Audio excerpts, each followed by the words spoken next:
This is very good. It's lively. 850. Your government sat there, Sean, and it did nothing. It's controversial. And the Middle East has been in turmoil since before I was born. It's everything you need to kickstart your evening. Everyone's had their Weetabix tonight. I love to see it. That's Patrick Christie's Tonight, weeknights from 9 p.m. Only on GB News, the People's Channel, Britain's news channel.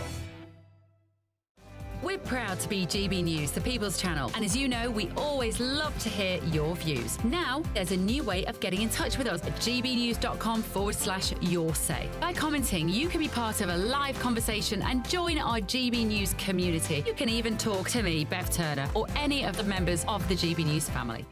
Good Afternoon Britain isn't just about us. The wonderful thing about this programme is it's about everyone watching. It's an interactive programme. Well, there absolutely is something to see here, and we're going to be talking about it more. Whether it's breaking royal news, Will, please bring us up to date. or indeed a particularly punchy speech in the House of Commons, Very, very curious. we bring it to you live, and then we bring you live reaction as well. That's Good Afternoon Britain, weekdays from midday. Only on GB News, the People's Channel, Britain's news channel. Every Saturday, 10 till 12, we'll bring you all of the news that you need to know. We'll also remind you that there is so much to smile about. It's my favourite time of the week. I get to relax, enjoy some light-hearted stories, and let Ellie teach me about fashion too. That's Saturday Morning Live, every Saturday, 10 till 12. Only on GB News, Britain's news channel. If you want your news to be straight talking, This is a nightmare for the Conservatives again. down to earth, It's not just Nottingham where this is happening, is it? and most importantly, honest, Hard-working, middle-class taxpayers, they'll get their book thrown at them. then catch me, Martin Daubney, Monday to Friday, 3 till 6 p.m. on GB News, Britain's news channel. Join me, Camilla Tominey, for a frank and honest discussion with those in power that cuts through the spin and gets to the heart of the issues shaping our nation. You haven't confirmed that you want to stand as leader, but you haven't ruled it out either. This report basically says that he's not fit to stand trial. Is he indecisive? Incompetent? I deliver the dose of reality Westminster needs. That's the Camilla Tominey Show at 9:30 every Sunday on GB News, the People's Channel, Britain's news channel. In the GB Newsroom, we bring you the news as it happens. With our team of dedicated journalists across the UK, We're ready to keep you up to date with what's happening every half an hour, every single day. Bulletins here on GB News. the People's Channel. Britain's news channel.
Good morning. The royal family unite the nation this Christmas Eve. The King breaks from tradition as he chooses a former hospital chapel to deliver what promises to be his most personal Christmas message yet. After a year of health battles for both the King and the Princess of Wales, tonight the family will lead us into Christmas Day with Catherine's carol concert. Welcome to our Together at Christmas carol service here at Westminster Abbey. Christmas is one of my favourite times of the year. It is a time for presents, tinsel and mince pies, but it's also a time to slow down and reflect on the deeper things that connect us all.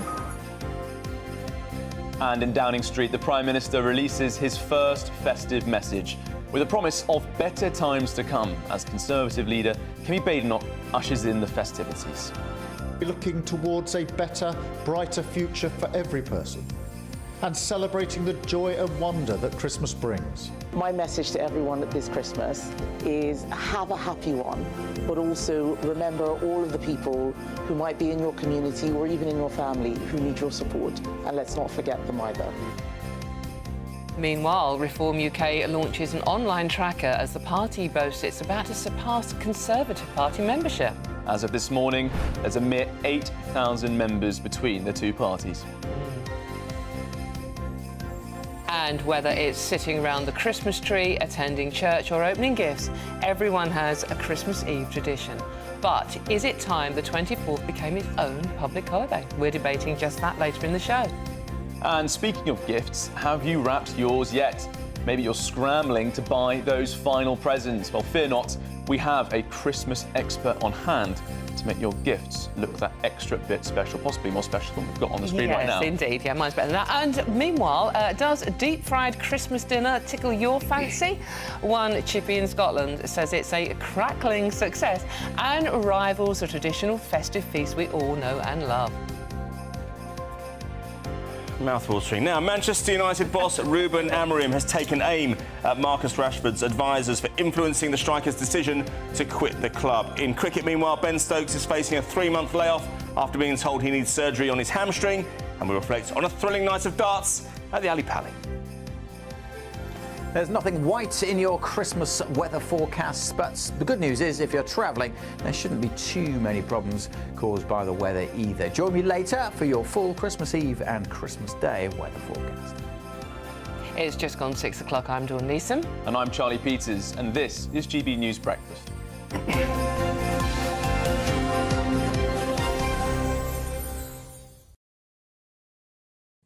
So, welcome you lot. Happy Christmas Eve. Thank you so much for joining us. It's a bit of a busy day, boys, isn't it? Yes. So, take this time just to sit down, put your feet up, give yourself a couple of hours and join us for GB News Breakfast. We've got some real festive fun and games coming up for you. And make sure you get in touch with us on your say, because I'm very keen to know just how you're spending your Christmas Eve. Is this going to be a panicked, mad, rush one? Are you going to take Dawn's advice? Please do, and have that few hours. Just a couple of hours. Just let us look after you for a bit, and then you can turn to your families on those demands. If they are running around, if you are running around, by the way, doing your last-minute shopping, yes, I'm going to be there as well. You can take us with us on the radio, because we're on the radio Easy too. peasy. Easy, yeah. Wherever you go. Chill you.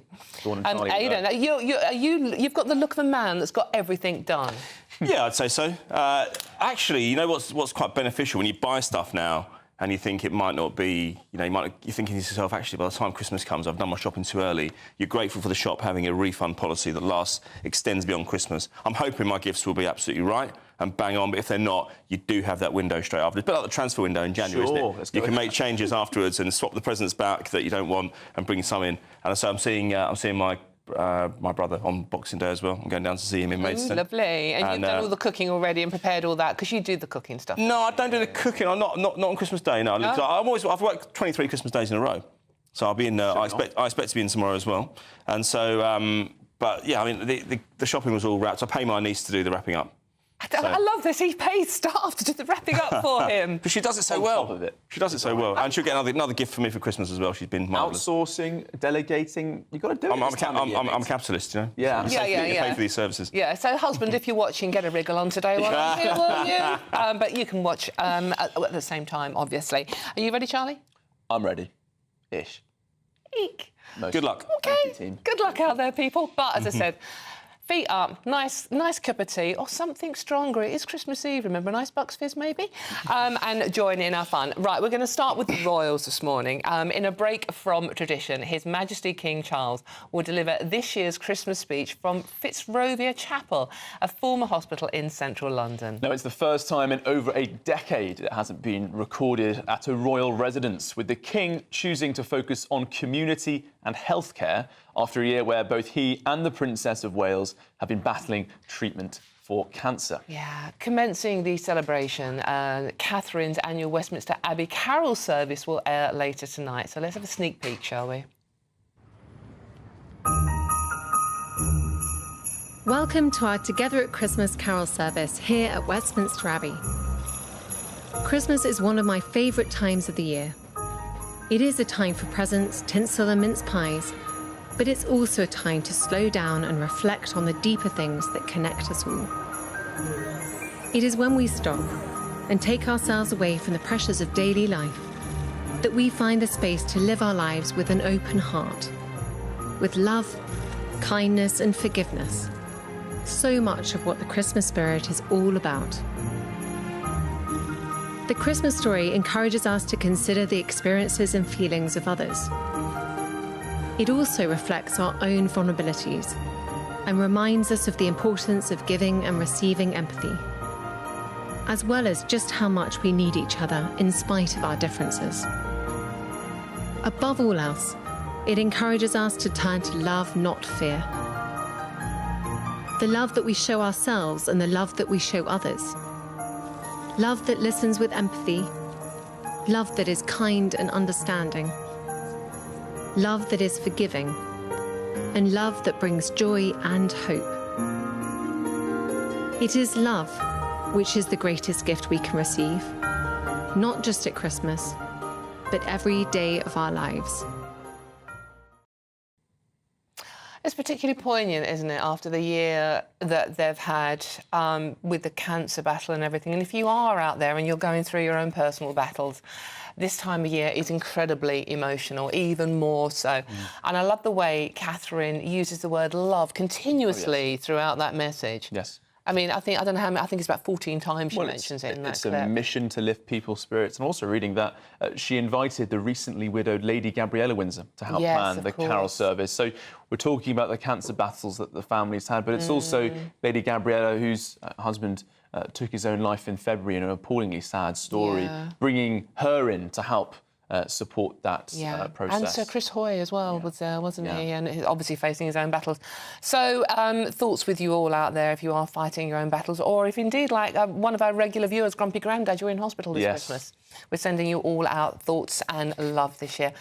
But we do have to talk our politics. We do. We do. We can't avoid them. We can't avoid it, yeah. And it has been a year like no other, hasn't it? We've had elections, wars, political turmoil, GB's success at the Olympics, England's almost success at the Euros. The list does go on. Well, ahead of Christmas, our politicians have released their festive messages where they look to the future and hope any blunders get buried with 2024. So let's listen to what the Prime Minister, Sir Keir Starmer, has had to say.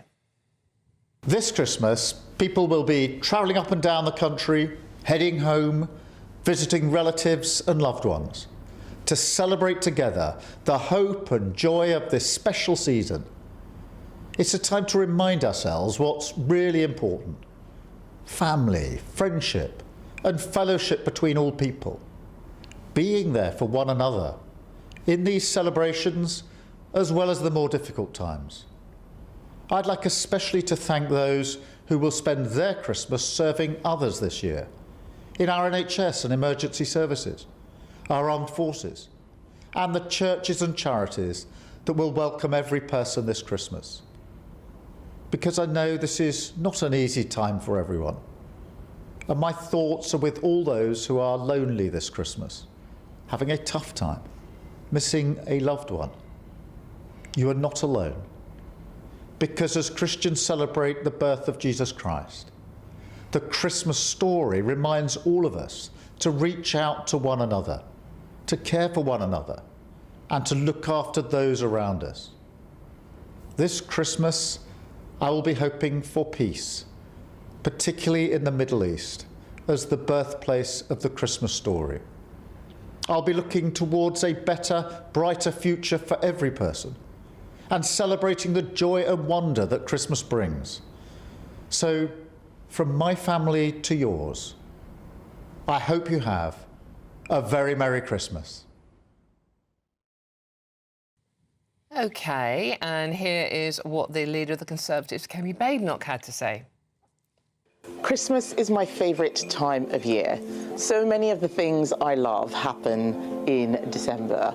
Having lots of family around, seeing my friends, eating, drinking, having fun, making merry. It's absolutely the very best time.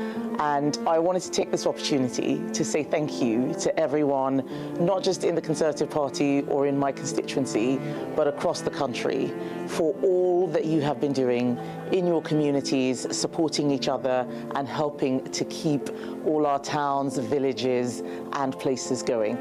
I think that Christmas is a time for us to reflect on all that's happened in the year. Sometimes we have amazing years. Sometimes, like when I lost my dad, we have difficult years and we're commiserating, but we do it together. But it's a time for us to support all of those people who need our assistance, who need our help, who need our support. And that's one of the best things about Christmas, that it isn't just about all of the things that we love and want to do, but thinking about other people. And so my message to everyone this Christmas is have a happy one, but also remember all of the people who might be in your community or even in your family who need your support, and let's not forget them either. And I'm looking forward to 2025. I wish you all the very best for the new year and all of the exciting things to come. OK, right, you've heard both of them now, and interesting reactions straight away. gbnews.com/your say, by the way, if you want to join in the conversation. And we really hope you do. It's Christmas Eve. And this is Dave the Rave, says, Starmer's Christmas message, empty platitudes and dull as ditch water. Meanwhile, this one particularly struck home with me. Philip Sparrowhawk, interesting name, says, sorry, Keir Starmer does not have a truthful or sincere bone in his body. I will be sitting alone, wrapped in a woolly dressing gown because of his policies.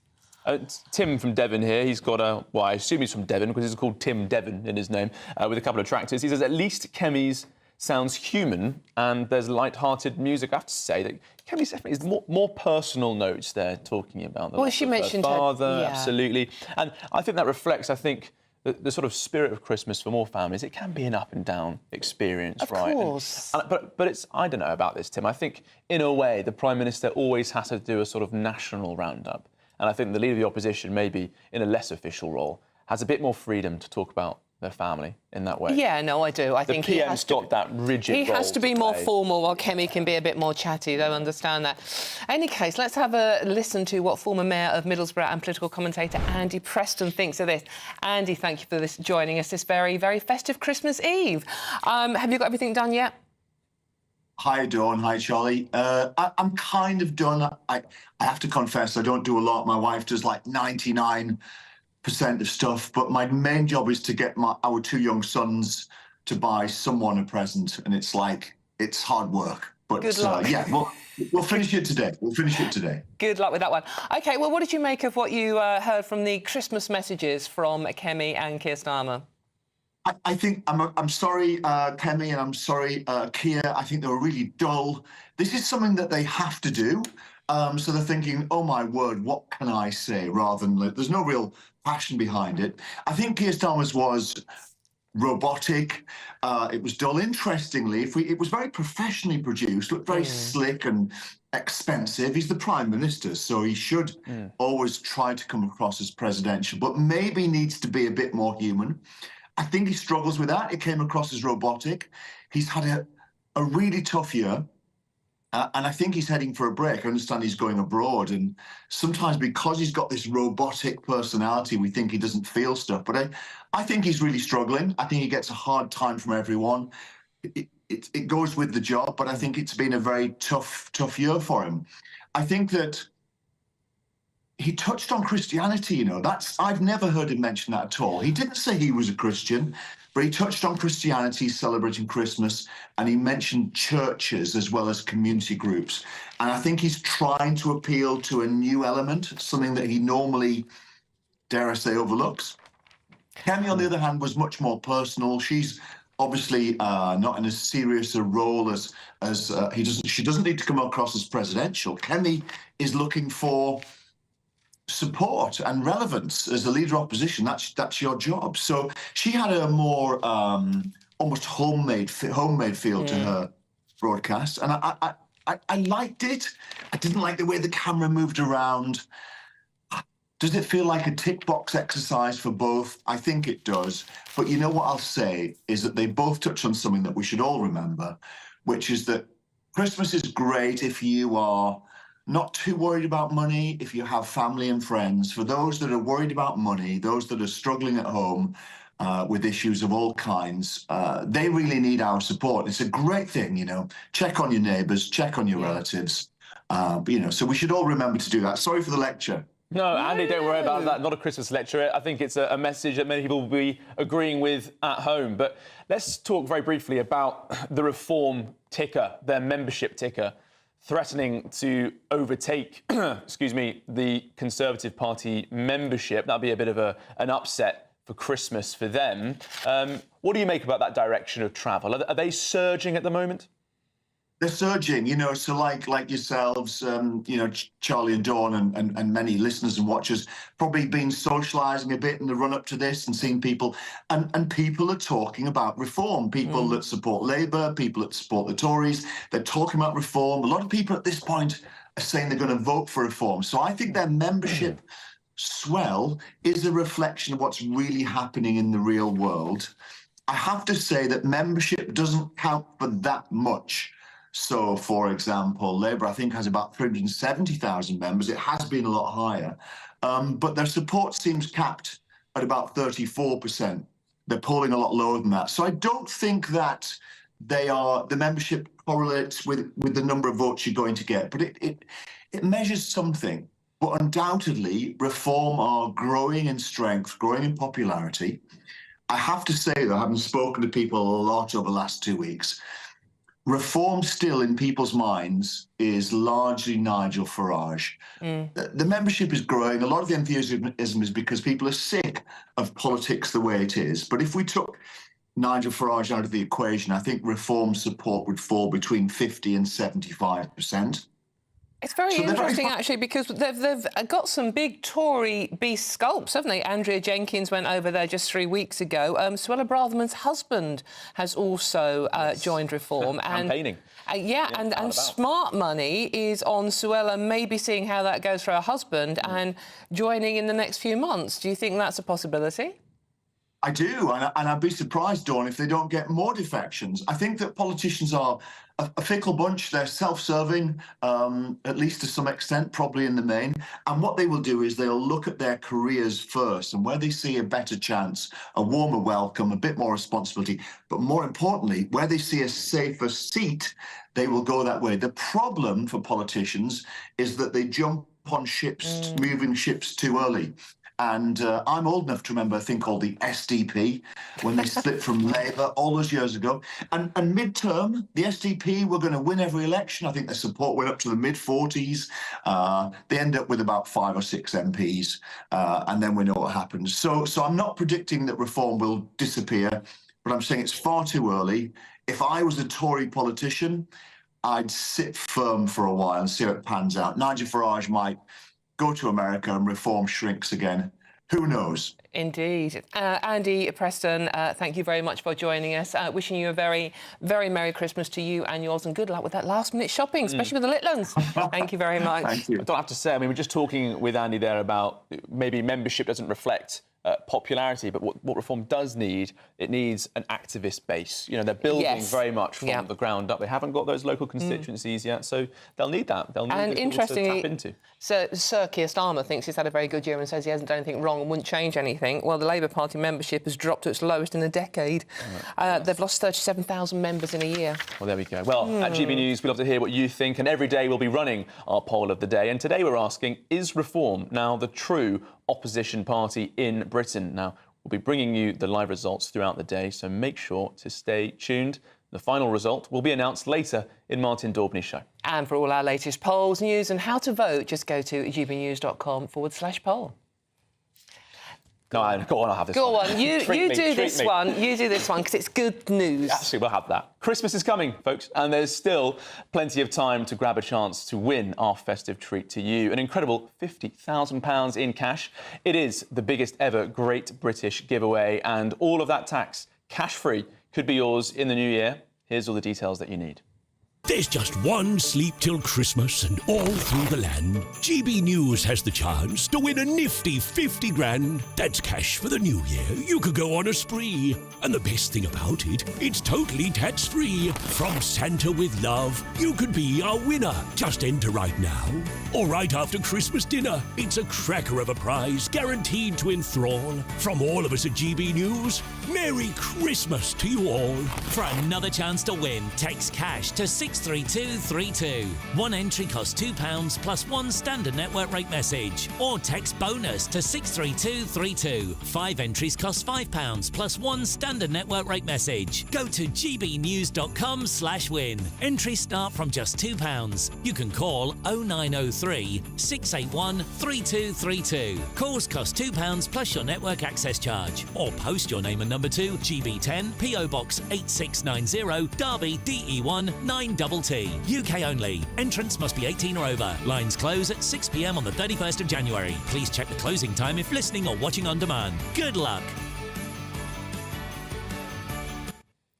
Good luck indeed. And what a cracking 2025 that'd give you, eh? That'd be a dream. And Rachel Reeves can't get her hands on it either. Have a yes. Come on. Not even a penny. No, exactly. OK, let's talk about the weather, shall we? I think it's not going to be a white Christmas, is Alex Deacon with all your details.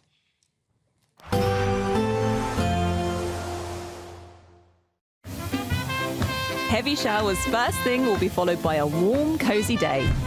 Boxed Boilers, sponsors of weather on GB News.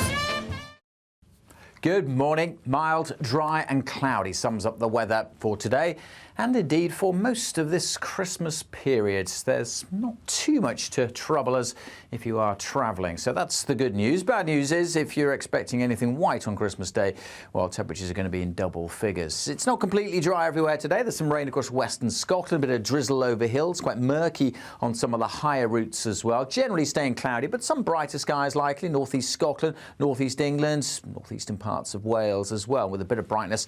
Temperatures easily climb into the teens and pretty much everywhere, even where it's fairly gloomy, we should see double digits. Quite blustery at times across northern Scotland, staying quite windy here through the night and actually staying quite wet with the moisture coming in from the Atlantic, just staying pretty dull and damp over the Highlands. There'll be rain at times over the Northern Isles too, but much of eastern Scotland with some shelter, staying dry through this evening. Largely dry, but fairly cloudy and breezy across Northern Ireland and Northern England. Some drizzle at times over the Pennines, perhaps. Some breaks in the cloud likely across parts of England and Wales here and there, but most areas just staying cloudy and dry.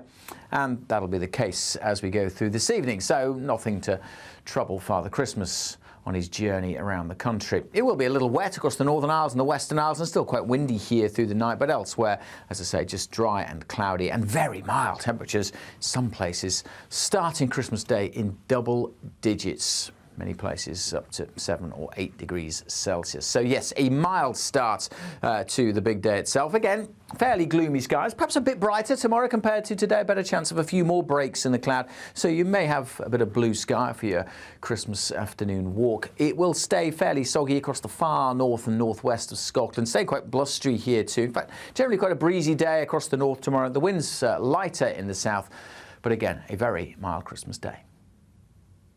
Expect a warm front, moving from the kitchen right through to the rest of the house. Boxed Boilers, sponsors of weather on GB News. It's Patrick Christie's Tonight, and here we do things differently. It's explaining the absolute madness of this, doesn't it? It's explosive. I mean, this is very good. It's lively. 850. Your government sat there, Sean, and it did nothing. It's controversial. And the Middle East has been in turmoil since before I was born. It's everything you need to kickstart your evening. Everyone's had their Weetabix tonight. I love to see it. That's Patrick Christie's Tonight, weeknights from 9 p.m. Only on GB News, the People's Channel, Britain's news channel. Britain's Newsroom, weekday mornings from 9:30. A Tesco store on a Scottish island has defied locals by ignoring pleas to stay closed on Sundays.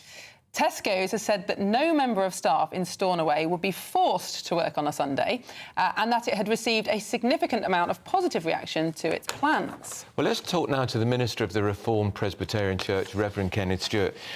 Good morning to you, Reverend Stewart. You're trying to keep Sunday special, and if Tesco are going to open up, that means it won't be quite as special for you. Well, yes, good morning, and thanks for having me on. Yes, Tesco, for some reason, they claim it's not economic advantage, but for some reason they've decided to go against hundreds of years of tradition on this island and the deeply held religious convictions of many, many people, including, of course, their own customers who are really grieved by this decision. We come obviously from the standpoint that a day of rest is effectively mandatory. It's a human right, along with the other 10 commandments which have undergirded our moral and legal fabric in society. It actually enshrines the human right to a day of rest. And of course, in the UK, that's been eroded for many, many years. Incidentally, it's still far more respected on the continent. But for us here, the Sabbath or the day of rest has been very, very important. It's not just what we do, it's who we are. And for some reason, Tesco have decided just to go against that. And Reverend Stewart, we were actually talking about this earlier, how in European countries, I mean, even in France, which is a secular country, still very few shops will open on a Sunday. GB News, the People's Channel.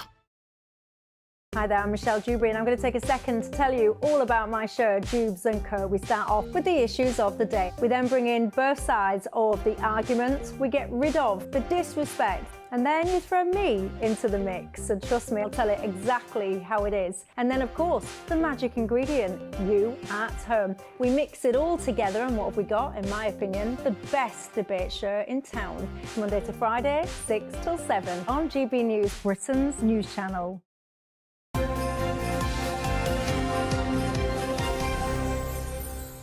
Yeah, morning, welcome back. Happy Christmas to Eve to you all. Just want to read this out. June, good morning, June. Happy and lovely Christmas Eve. Lovely to have Dawn and Charlie on this morning. We think so too. Dawn, beautifully dressed as usual. And Charlie always looks smart. I wasn't going to read that bit. Well, I had to sneak that in. I felt like I'd be abandoned by your read. You've got your suspenders on, haven't you? We'll do a sneak peek on the suspenders later. I think it's too early in the show. Well, everyone's got to fill their stockings today some way. Fill your boots, fill your stockings. In any case, a lot of you are probably rushing around getting last-minute presents. I know we're both going to be joining you later, aren't we? We have been discussing that. Yes, you might have been Googling a friend's present there. I'm not going to tell her, though. But it's less than a day to go, and we are all running around, panicking like mad, or feeling terribly smug. But if you've got your Christmas shopping, your presents, how do you wrap it up? This is the thing, isn't it? Go on. Or do you wrap it up? Do you whack it in a bag? Are you putting it in tin foil? I've seen people do that. I personally would never do that. I've seen some people do. Are you giving someone turkey or something? People are enormously lazy, and they'll get tin foil on a gift and put a little sticker on it and say. Have you done that? Well, no. You sound like you know a lot about it. No, I would take great pride in proper wrapping. Bit of artistic cling film. Yeah. Well, we'll get onto this, I think, because we're joined by a gift wrapping expert. It's Louise Lewis. Louise, have you ever heard of anyone doing a tin foil wrapping situation? Good morning. Yeah, to be honest, yes, I have heard people use tin foil. It is one of those things that can, if you absolutely run out of gift wrapping paper in the house, it's something that you can actually use. OK, right, OK, Louise, full confession here. My husband is one of those men that leaves things to the last minute, but he actually managed to get organised and was wrapping presents up within earshot, but I couldn't see what he was wrapping up my presents yesterday. And women have given birth with less fuss than he made wrapping 3 Christmas presents up. So how is the perfect way to wrap a gift? Okay, well, the biggest mistake that most people make is they use too much gift wrapping paper. So I'm going to show you a quick, this is what happens. You end up with all this bunched paper at the end. I'd never see bunched paper. And this is purely because when you're preparing to wrap, you've cut too much paper. And there's a very, very simple way to get around that. And it is actually just to measure your gift, which may seem, a little bit wacky, but actually it will actually save you an awful lot of time. Right. And obviously Christmas Eve, everybody wants to get things wrapped really quickly. The easiest thing to do is just to take a piece of ribbon or a piece of string. I've got a gift and I'm just going to measure my gift all the way around, just to the edge there. And that's my first measurement that I pop onto my piece of paper. It looks quite small. And then I'm going to measure again across the front and down the other side. But what people tend to do is they tend to go all the way round, which then you end up with all that bulky paper. But all you need to do is take it down one edge, so one edge like that, and down to the other side. And that's your second measurement. And you just pop that at 90 degrees to your first measurement, and you actually get quite a small piece of paper. So that is all the paper that is needed to wrap that box that I've just measured. And you can do that for pretty much everything. And it will really make a difference when wrapping, especially today when everybody's rushing to get things wrapped.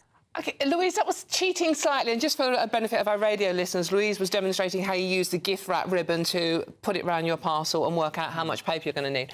But, Louise, that's cheating slightly because that's a box. Not all presents come in boxes. What about the more awkward shapes?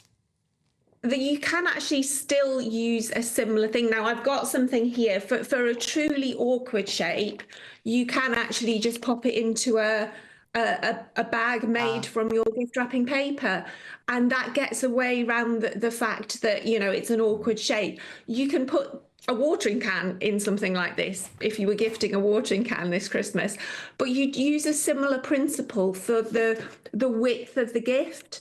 To go round, you measure it with your piece of string or with your piece of ribbon, so you get an idea of how much paper you're actually going to use. And on this one in particular, I've just left a little bit of length so I can fold it down and pop a ribbon handle on it as well. So it's ideal for every awkward shape you could imagine.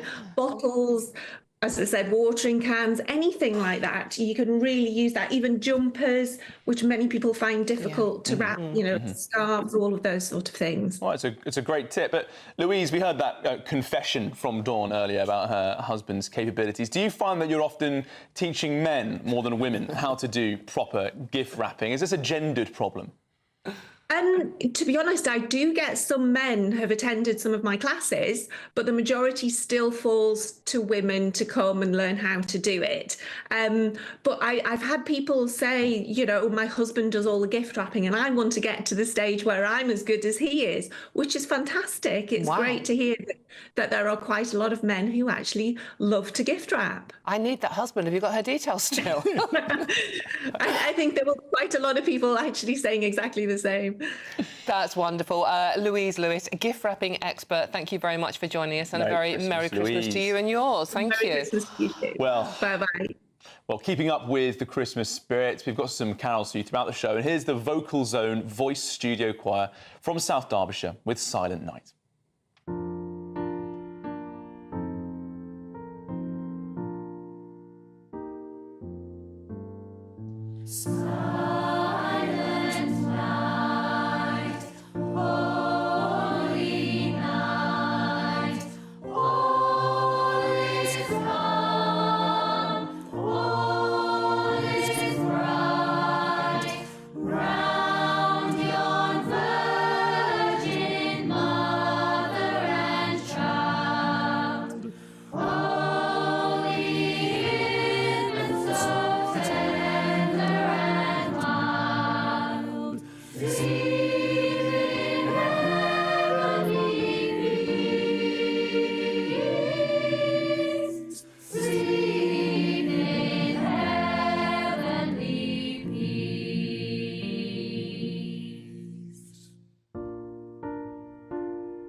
Silent night, holy night, shepherds quail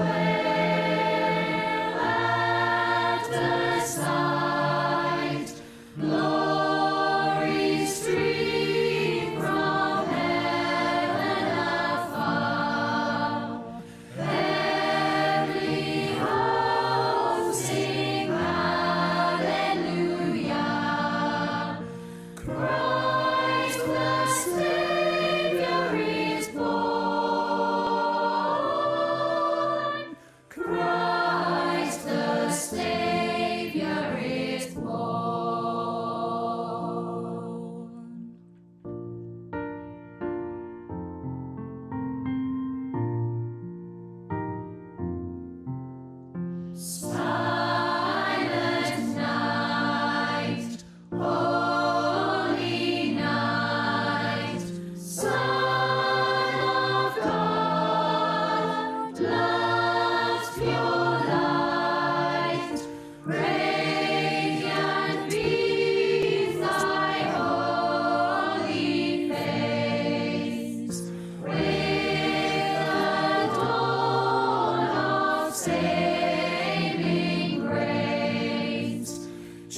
Oh. Lovely.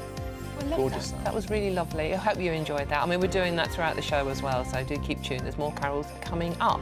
And when we're talking of gift wrapping just now, I was thinking more spherical objects like wrapping a football up. So, talking of which, we have Aidan McGee coming up with the sport. But this is a GB News with Dawn and Charlie, and we'll see you very soon. Very soon.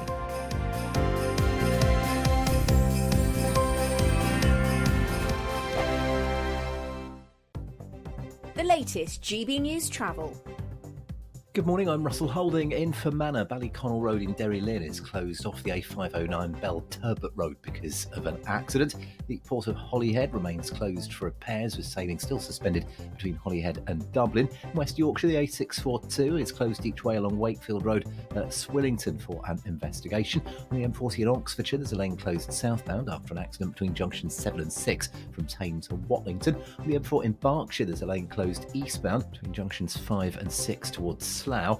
In London, the A23 is closed in both directions along Streatham High Road for an investigation. A number of buses are having to divert, and there's disruption to first bus Solent routes across Hampshire again today because of industrial action, with over 140 drivers on strike. That's the latest. You can stay up to date throughout the day by visiting our website, gbnews.com. Sunday with Michael Portillo from 11, only on GB News. Australian chef David Thompson is opening a new restaurant, Long Chim.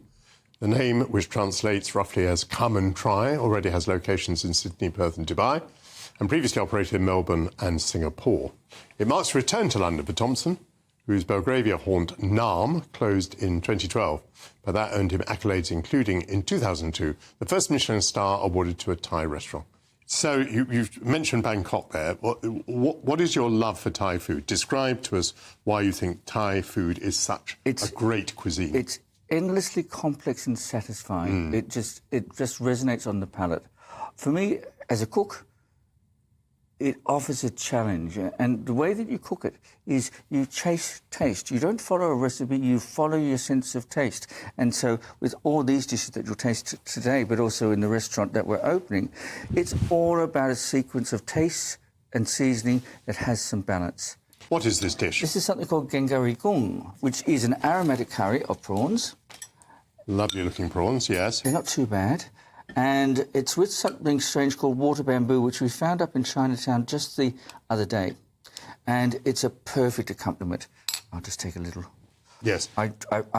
Describe that perfect accompaniment to me again. Water bamboo. What is it? Water bamboo, yeah. And you would not know of it, because I didn't know of it that much either. And it tastes like a little bit of like young coconut meat. So it's perfect with these prawns and this curry.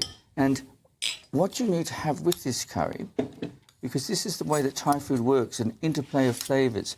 This little cucumber salad on the side, and that helps to bring out the spice and the sweetness and the savoury quality. I must say, all of this looks so lovely. GB News, the People's Channel.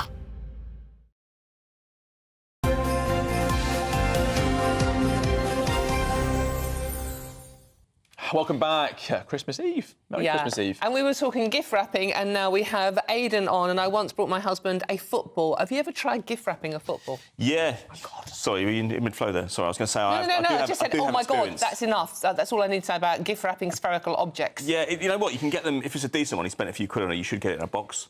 Right. And that's better, because otherwise, if it's just a wrapped-up size 5 foot... Yeah, exactly. You just roll... You could have a game of football with the wrapping paper on, couldn't you, really? Yes. Well, we had a gift wrapping expert on just about 10 minutes ago. Who she kept referring to gift wrapping a watering can, which I think is quite... Which, first and foremost, never appeared to me as a possible gift you might get someone. That's a lie, Charlie. You've just been Googling watering cans.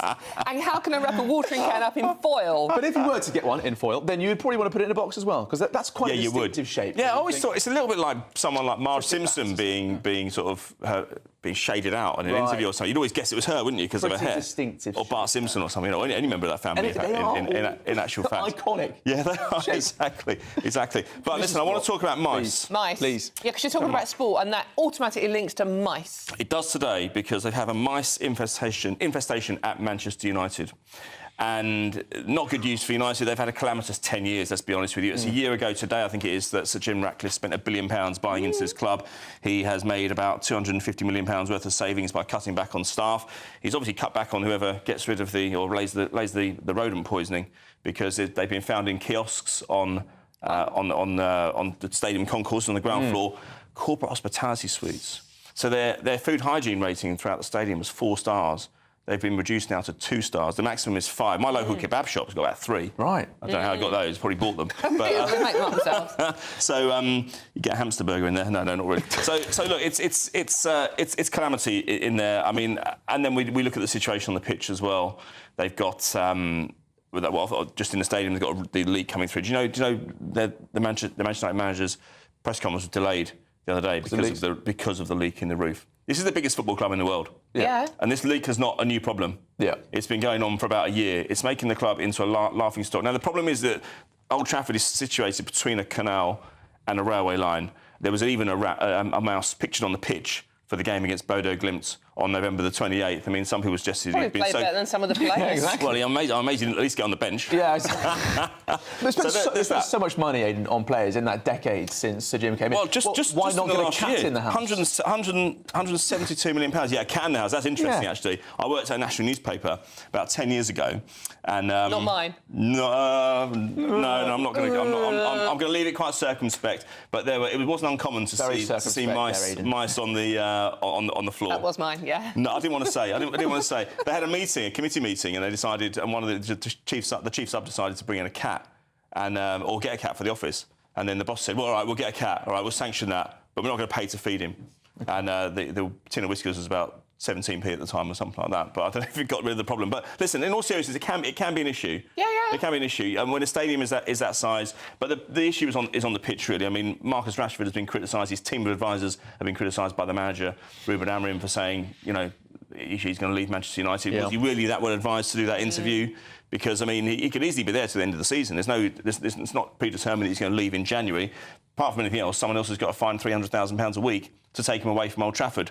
So, look, I mean, it's a mess for Manchester United. It's a calamity. The place is a laughing stock at the moment. And if they have a New Year's resolution, it would be to get rid of the mice, first of all. The mice. 'Twas the night before Christmas. Yes. Walked through the house, not a creature was stirring, not even a mouse. See?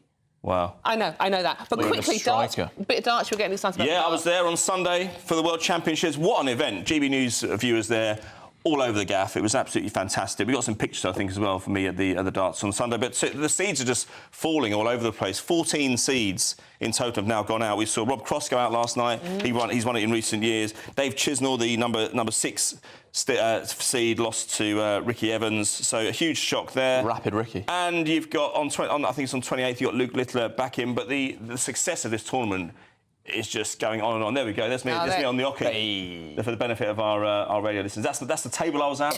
I mean, this is the thing. They've got this all sorts of fans are going these days. And every budget is catered for. There's the programme there for the benefit of our radio listeners. And the evening menu. That's a Michelin star menu by an Indian chef. And look at some of the food. Wow, look at that. What do you think that is? Were you watching any darts at all while you were there? Of course I was. I saw Gary Anderson and whoever he was playing. Is that chickpeas at the darts? No, that's not. That's actually fried sweet corn. Fried sweet corn. Right, different. Get off. It's fantastic. Get off. Aidan, you're going to come back with more food pictures. Showing off again. Later on. Quite frankly. Right, well, still to come, we'll have Lewis Oakley and Paula London going through the papers. But first, if you are in search for some winter sun, or if you're already there already, here is the forecast for some of the top European holiday destinations.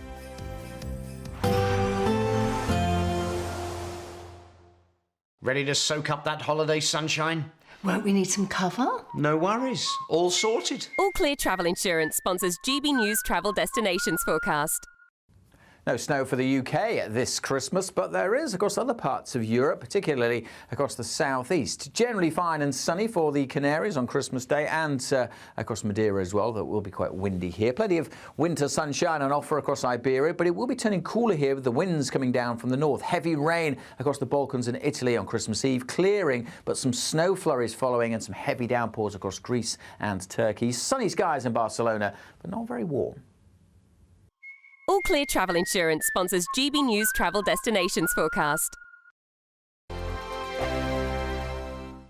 Good Afternoon Britain isn't just about us. The wonderful thing about this programme is it's about everyone watching. It's an interactive programme. Well, there absolutely is something to see here, and we're going to be talking about it more. Whether it's breaking royal news, Will, please bring us up to date. or indeed a particularly punchy speech in the House of Commons, Very, very curious. we bring it to you live, and then we bring you live reaction as well. That's Good Afternoon Britain, weekdays from midday. Only on GB News, the People's Channel, Britain's news channel. This is GB News, Britain's news channel. This week is Chocolate Week, the ultimate celebration of everything rich, sweet and indulgent. Yes, and we now have the best person in the studio with us to satisfy all of your chocolate cravings. We're joined now by master chocolatier Ollie the Choc. Ollie, Hello. really Hey, good Ollie. to see you this Thank you morning. for having me. And you brought some of your chocolate in with you. I did. I brought some tasting samples. You're very welcome to help yourself. So what have you got here? Tell us. So this is my signature chocolate. I call it the Holy Grail. It's got sea salt flakes, crushed Oreo, caramel fudge pieces, very Moorish. I love a caramel and salt combo, just, you know. I feel like you see it everywhere now. Look, You won't be disappointed. Look, I want everyone to see a close-up of this one. Can we get a shot on this one? So this is Oreo, there we are, caramel and salt. Do you want to try some? You go first. Help yourselves. And then this bar of chocolate is a little bit of a wild card. That's a mystery flavour. So OK, I love a mystery. I'm not going to tell you what that is. Sold on this one. This one's amazing. Are you? Oreo, caramel. and That's salt. my biggest seller. I'll keep my palate clean for this. So this is a mystery flavour. You've got to guess what that is. Is that a nut in there, I see? Right, here we go. Ready? I'm not saying anything. Talk us through. Very crunchy. For me, I'm all about textures in chocolate. Me too. It has got a good crunch to it, hasn't it? It's not the kind of flavour that you would expect. Oh, I can't get Is it. it sweet? Is it salty? Wait, no, it's salty, yeah. It's OK, salty. hang on, bit more. Okay. Bit more. I mean, just keep going. Crisps? Wait, Oh. oh. It is crispy, it's crunchy. Could it Right. be crisps? I think it could be crisps. Yeah, it's crisps. So what flavour? Salt and vinegar. Cheese and onion. Yes, Salt nailed and it. You know. Oh, you're much better than me. Love that. Do you know what? I think I've got a bit of a cold, so my taste buds are Oh, off. you're going to blame that, are you? That's my excuse. That's delicious. GB News, the People's Channel. This is Britain's Newsroom, where your voice matters. It's just astonishing. With expert analysis and honest opinion, we don't just keep you informed. We bring you unique perspectives you won't see anywhere else. Can't argue with any of that. When the news happens, it happens here. On Britain's Newsroom, weekdays from 9:30 a.m. Only on GB News. I'm Michael Portillo. This is GB News, the People's Channel, Britain's news channel.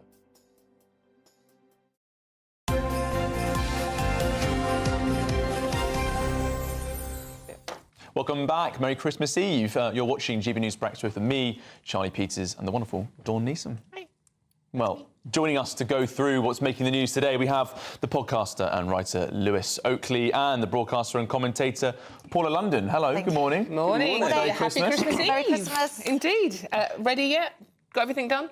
I've got one more present to wrap. To wrap? Yeah, it was the last minute kind of like, oh, the kids would love that. And then I quickly brought it and I'm like, now I was almost It's not done a with the watering wrapping. can, is it? No, not a watering can. No, it's a shark thing that they can they chase little fish in They're the not bar. watching. What? They're not watching, are they? Because they can. No, they're 2 and 4. That is just given away what the No. sensory This channel is for all ages. They don't understand quite how Daddy leaves and goes on a train and then ends up inside the TV yet. Right, So okay. I don't think, Nor do I, to be honest. Just saying. How about you, Paul? Are you ready? Yes, already, yes. I'm actually working, so I'm looking forward to working, and I've done my presents, so yes, Tick, all tick, good. tick. Super Yes. organised. Well, making us look really dreadful then, aren't Okay, they? right. Well, I've got a few presents to send off, which I'm probably not going to do by the Royal Mail, looking at this story, Lewis. What's it about? Yes, so the Royal Mail has been accused of faking deliveries in order to basically preserve their yearly bonuses. So this is postal workers that are basically saying there isn't enough time to deliver it, so they sort of mark it as, what was the word, inaccessible. They couldn't quite deliver it, so that they can still hit their targets and make sure that, you know, their bonuses are protected, which especially this time of year is just awful when we're waiting on those presents. And I think that this just talks to this thing about customer service in this country we've got at the moment, which is just, well, if the computer says yes and if we tick the box, doesn't really matter. It drives me mad. And what's really actually quite interesting, though, is some people are getting these emails saying, oh, it was inaccessible, we couldn't get there, but they can check their doorbell cameras and say, well, no one came. Well, no one tried to deliver it. That's outrageous. I mean, I had that the other day, and it's like, you know, it was inaccessible and we couldn't deliver it, and I was literally sitting there in the flat and I saw the van drive past. No attempt at all. Was that the post office? No, it was a private company. Yeah, I was going to say, private companies do this all the time, but I've never known the post office. No, I have never known the post office. Well, with private companies now, whenever my doorbell goes and you have to go down a flight of stairs to get to our front door, I have to run now because, like, by the time you get there, they're gone. They're very aggressive with the ringing of the bell as well. Don't answer immediately and they'll let you know. Well, look, one thing I will say here, though, and this is not just the Royal Mail, but it's other delivery companies as well, is the pressure they're under to sort of, you know, get all of these things delivered on time and they're not paid very much. Sure. You know, I do have a bit of sympathy, but I still want my... You are number 50 in 180 that they're doing in that time. Yeah. Obviously, that's still on my mind. This is another story that you were keen to talk about, wasn't it, Charlie? The Times front page today. A fifth of the armed forces can't be relied on to fight. What's going on, Paula? It's very, very worrying, and they don't have enough people in the armed forces as it is. But I do believe moving forward, wars won't be won on manpower or bodies. You know, it will be, you know, robots. Obviously, a lot of other things are going to happen. So it's not all about manpower like it used to be. And I feel like a lot of these people have mental health problems. It's not really physical, because a lot of the work they do isn't as physical as how it was many years ago, and the training isn't as physical. Oh, I don't know about that. I don't know. Oh, yeah, well, I've done it. I've been through it. It's hard work. Yes. But I think a lot of them, you know, the medically limited deployability or the non-deployable people, how is it? Like 15,000 troops can't be deployed, and how many have we got? 71,000? Yeah. Our army's tiny. But of those limited deployability, all the chat I've seen so far this morning is about physiotherapy. Not about mental strength, about those niggling musculoskeletal issues. You don't want to risk someone's knee if they've had a bit of a dodgy issue. They don't want to do that again. You've still got 50,000 troops they can use. Yeah, this confused me a bit, because I didn't think it's so taxing on the body, the training in the army, as it was many years ago. I would have thought the reason they can't be deployed would be because of mental health problems. No. If you've got mental health problems, they're unlikely to give you a weapon. That's the truth. And also, soldiers, on average, have much fewer mental health issues than the rest of the general population. Absolutely. I don't know, but they have a lot of people, you know, their suicide rate seems very high when they leave. Yes, but when they leave. But serving soldiers is about, generally speaking, very resilient people. They want to serve, they want to go out the door. Problem is, if your body can't keep up with your mind, all the way around. Yeah, I think a lot do want to serve, but I also think some get pressure because of family. They want them to be in the army. I think that this story adds this ongoing narrative, though, and I'm sure all of us that work in the news, you never read a good story about the armed forces' preparedness to fight anymore. It's all, we don't have the tanks, we don't have the machines, we've got this thing, we're going to have to mothball it, we don't have enough service people. To your point, I do think wars in the future are probably going to be a lot of drones and stuff like that, so maybe we don't have to worry as much, but we don't want to be advertising this. We've got the Ukraine war in Russia, which is being fought old-style in trenches. Yeah, more Russian soldiers have died fighting this war than we have troops in our entire military. We've run out of time, but you are coming back more time in the next hour. But we have to leave you for now to get the weather in with Alex Deakin. Let's hope for that white Christmas. Fingers crossed, maybe. No. No. OK.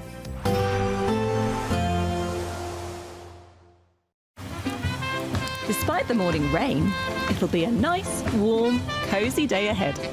Boxed heat pumps, sponsors of weather on GB News. Good morning. Mild, dry and cloudy sums up the weather for today, and indeed for most of this Christmas period. There's not too much to trouble us if you are travelling, so that's the good news. Bad news is if you're expecting anything white on Christmas Day, well, temperatures are going to be in double figures. It's not completely dry everywhere today. There's some rain across western Scotland, a bit of drizzle over hills, quite murky on some of the higher routes as well. Generally staying cloudy, but some brighter skies likely. Northeast Scotland, northeast England, northeastern parts of Wales as well, with a bit of brightness. Temperatures easily climb into the teens, and pretty much everywhere, even where it's fairly gloomy, we should see double digits. Quite blustery at times across northern Scotland, staying quite windy here through the night, and actually staying quite wet with the moisture coming in from the Atlantic, just staying pretty dull and damp over the Highlands. There'll be rain at times over the Northern Isles too. But much of eastern Scotland with some shelter, staying dry through this evening. Largely dry, but fairly cloudy and breezy across Northern Ireland and Northern England. Some drizzle at times over the Pennines, perhaps. Some breaks in the cloud likely across parts of England and Wales here and there, but most areas just staying cloudy and dry. And that'll be the case as we go through this evening. So nothing to trouble Father Christmas on his journey around the country. It will be a little wet across the Northern Isles and the Western Isles, and still quite windy here through the night, but elsewhere, as I say, just dry and cloudy and very mild temperatures. Some places starting Christmas Day in double digits. Many places up to 7 or 8 degrees Celsius. So yes, a mild start to the big day itself. Again, fairly gloomy skies, perhaps a bit brighter tomorrow compared to today. Better chance of a few more breaks in the cloud. So you may have a bit of blue sky for your Christmas afternoon walk. It will stay fairly soggy across the far north and northwest of Scotland. Stay quite blustery here too. In fact, generally quite a breezy day across the north tomorrow. The wind's lighter in the south, but again, a very mild Christmas day. There will be a light breeze in the morning, leading to a warm front. Boxed heat pumps, sponsors of weather on GB News. The latest GB News travel. Good morning, I'm Russell Holding. In Fermanagh, Ballyconnell Road is closed off the A509 Belturbet Road at Derry Lynn after an accident. The port of Holyhead remains closed for repairs. Sailing still suspended between Holyhead and Dublin. In West Yorkshire, the A642 is closed after an accident on Wakefield Road at Swillington, just outside Leeds. On the M5 in the West Midlands, 2 lanes are closed southbound after an accident just before junction 3 at Hales Owen, causing delays. On the M40 in Oxfordshire, there's a lane closed southbound where a car overturned between junctions 7 and 6. From Tame to Watlington, slope towards there. Buses replaced trains from Bedford and Harpenden into and out of St Pancras Station in London again today because of engineering works. In London, the A23 is closed each way along Streatham High Road for an investigation. And there's disruption to first bus Solent routes in Hampshire because of industrial action. You can stay up to date throughout the day by visiting our website, gbnews.com. Imagine getting a call to tell you that you've won £50,000 in tax-free cash, our biggest cash prize of the year. Oh my God. That's a big surprise. Oh my God. This is amazing. I'm in shock. I'd say don't hesitate, do it. For another chance to win, text cash to 63232. One entry costs £2 plus 1 standard network rate message. Or text bonus to 63232. 5 entries cost £5 plus 1 standard network rate message. Go to gbnews.com/win. Entries start from just £2. You can call 0903 681 3232. Calls cost £2 plus your network access charge. Or post your name and number to GB10 PO Box 8690 Derby DE1 9TT. UK only. Entrance must be 18 or over. Lines close at 6 p.m. on the 31st of January. Please check the closing time if listening or watching on demand. Good luck. If you want your news to be straight talking, this is a nightmare for the Conservatives again. Down to earth. It's not just Nottingham where this is happening, is it? And most importantly, honest. Hard-working, middle-class taxpayers, they'll get their book thrown at them. Then catch me, Martin Daubney, Monday to Friday, 3 till 6 p.m. on GB News, Britain's news channel. Join me, Nana Akweer, for an informative, interactive news programme with a difference. It's fun. No, he didn't say that, Dave. I'm so surprised. I think there's an element of truth to that. Join me from 3 p.m. every weekend, only on GB News, Britain's news channel. I'm Christopher Hope. From pop stars to politicians, I'll interview anybody in a pub who's got a political opinion. Join me every Friday on Spotify, Apple Podcasts, YouTube or gbnews.com, or wherever you get your podcasts. This is GB News, the People's Channel.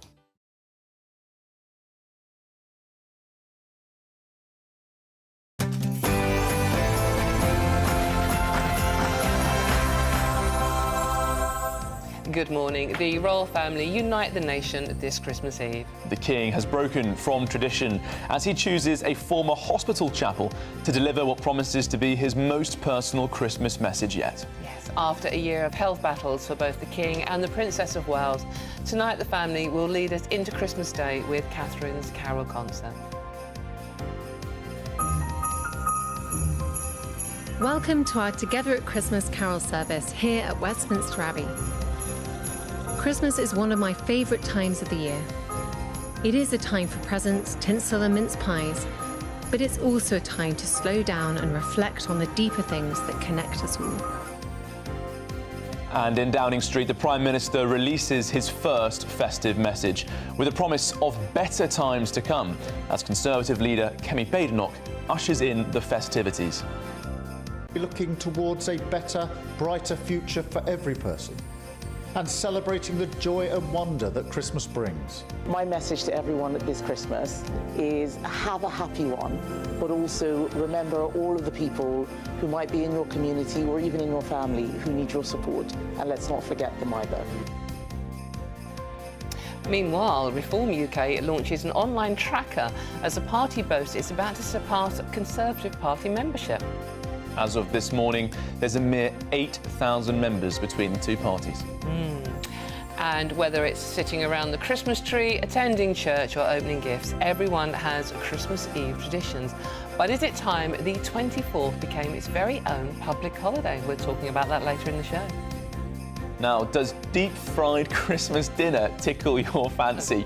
Now, one chippy in Scotland says it's a crackling success and rivals the traditional festive feast we all know and love. I fancy that. Now, Manchester United boss Ruben Amorim has taken aim at Marcus Rashford's advisors for influencing the striker's decision to quit the club. And elsewhere at United, mice have moved in at Old Trafford. More later. There's nothing white in your Christmas weather forecasts, but the good news is if you're travelling, there shouldn't be too many problems caused by the weather either. Join me later for your full Christmas Eve and Christmas Day weather forecast. It's just gone 7 o'clock. I'm Dawn Neeson. I'm Charlie Peters, and this is GB News Breakfast.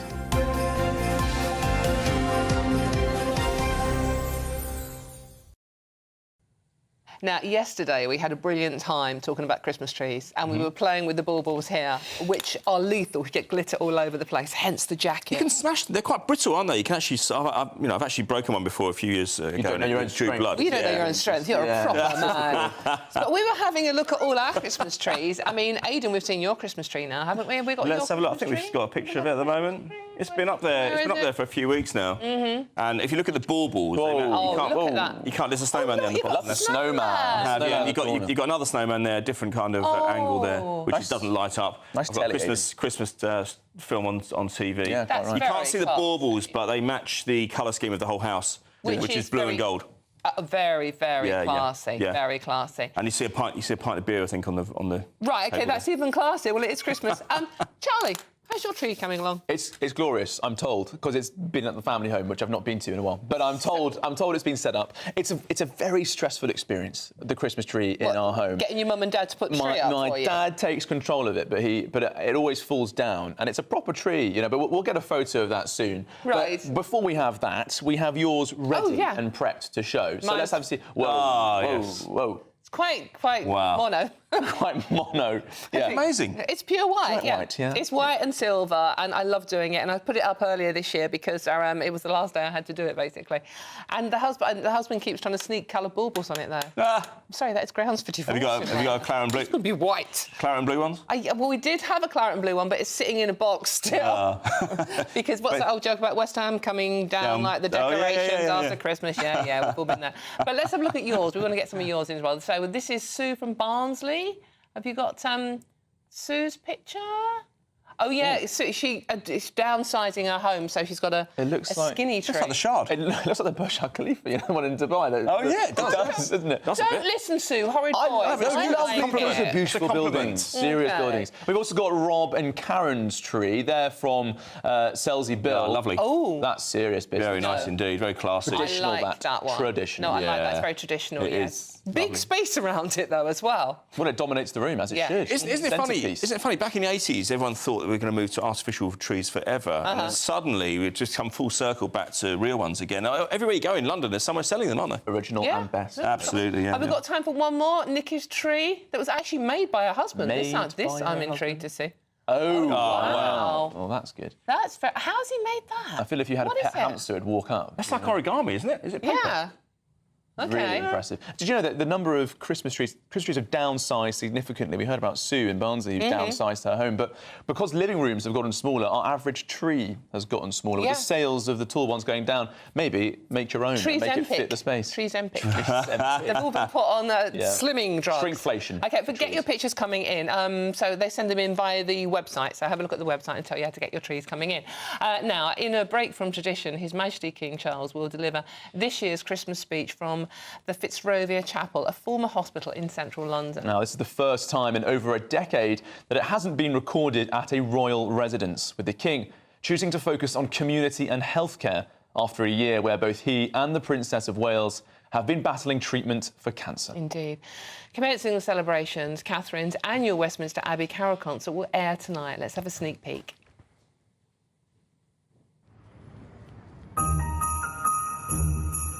Welcome to our Together at Christmas carol service here at Westminster Abbey.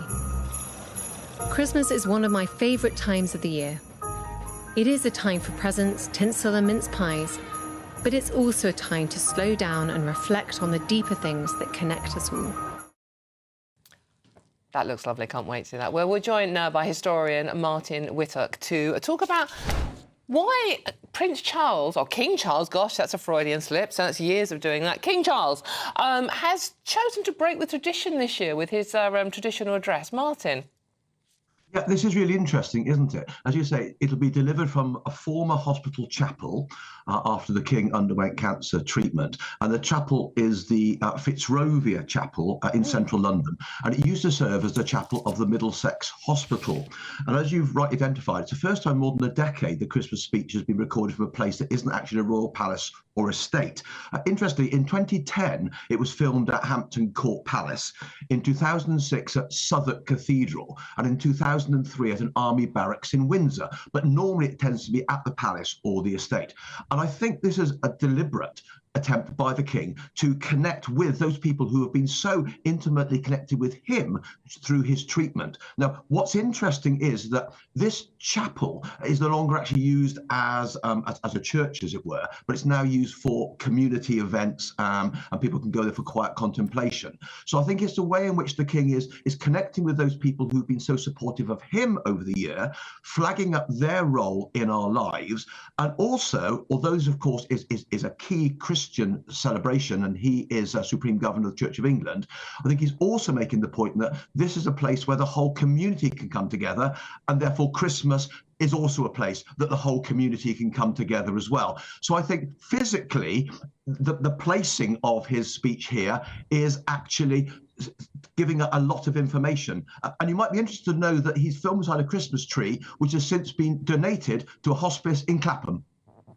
Well, Martin, also, this is happening in a church, of course, and usually, as we know, as you've said, these speeches take place in a royal residence. We know that King Charles cares deeply about religion, all faiths, really, defender of the faith, of course, for the Church of England. But bringing it back to a religious setting, what do you think that means, and why do you think he's made that choice?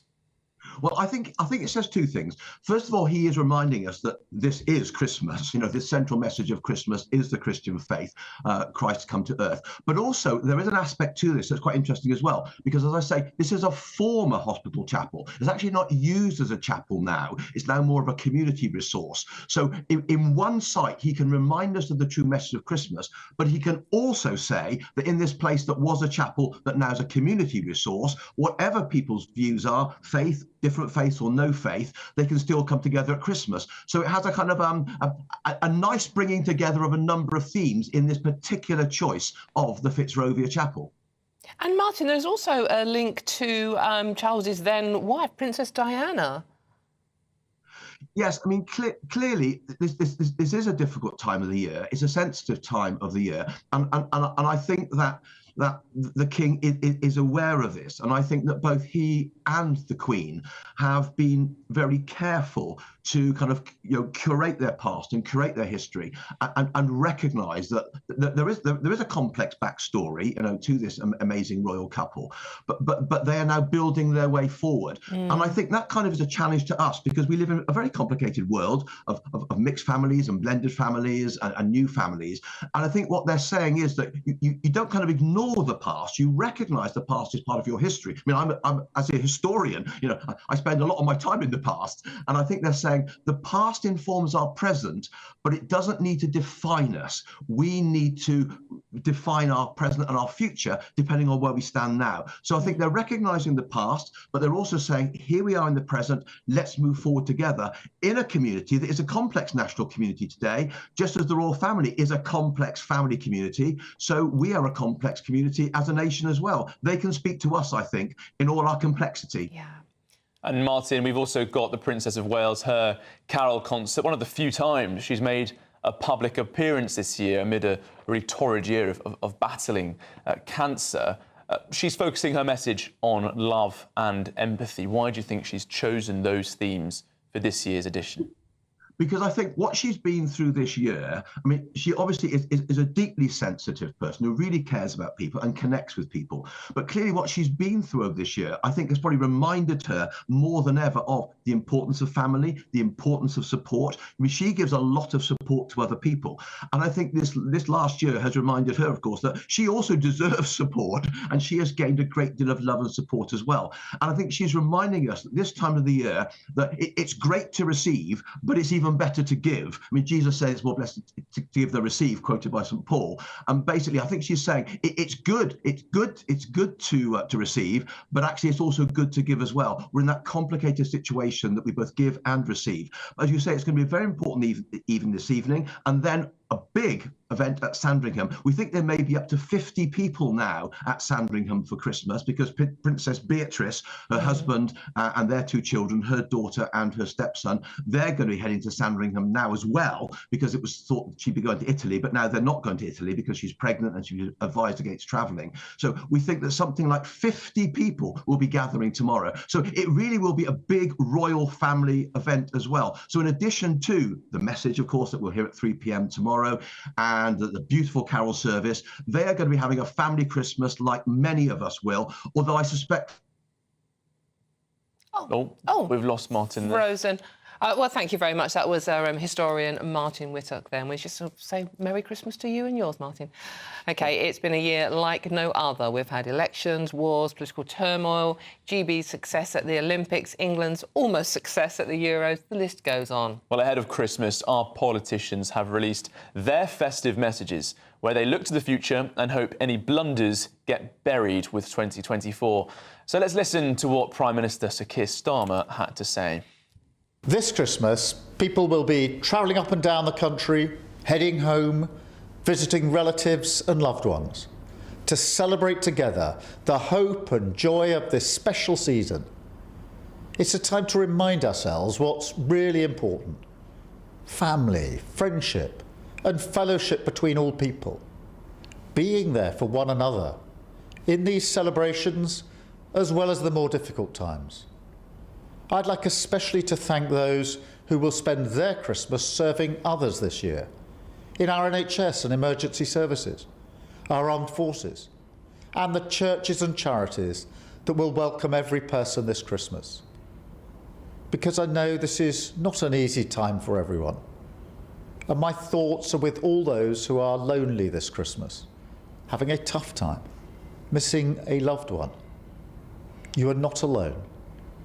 Because as Christians celebrate the birth of Jesus Christ, the Christmas story reminds all of us to reach out to one another, to care for one another, and to look after those around us. This Christmas, I will be hoping for peace, particularly in the Middle East, as the birthplace of the Christmas story. I'll be looking towards a better, brighter future for every person, and celebrating the joy and wonder that Christmas brings. So, from my family to yours, I hope you have a very Merry Christmas. OK, as viewer 47 says, last thing anybody needs is a festive message from Starmer. So let's try Kemi Badenoch, leader of the Conservatives for size, shall we? Christmas is my favourite time of year. So many of the things I love happen in December. Having lots of family around, seeing my friends, eating, drinking, having fun, making merry. It's absolutely the very best time. And I wanted to take this opportunity to say thank you to everyone, not just in the Conservative Party or in my constituency, but across the country, for all that you have been doing in your communities, supporting each other and helping to keep all our towns, villages and places going. I think that Christmas is a time for us to reflect on all that's happened in the year. Sometimes we have amazing years. Sometimes, like when I lost my dad, we have difficult years and we're commiserating, but we do it together. But it's a time for us to support all of those people who need our assistance, who need our help, who need our support. And that's one of the best things about Christmas, that it isn't just about all of the things that we love and want to do, but thinking about other people. And so my message to everyone this Christmas is have a happy one, but also remember all of the people who might be in your community or even in your family who need your support, and let's not forget them either. And I'm looking forward to 2025. I wish you all the very best for the new year and all of the exciting things to come. Happy Christmas. Well, there we go. Kemi Badenoch giving her slightly more personal message, don't you think? Dawn, I think she touching comes on her family. Yeah, this isn't even political. She comes across as warmer, but she can be that. She's leader of the opposition. Right.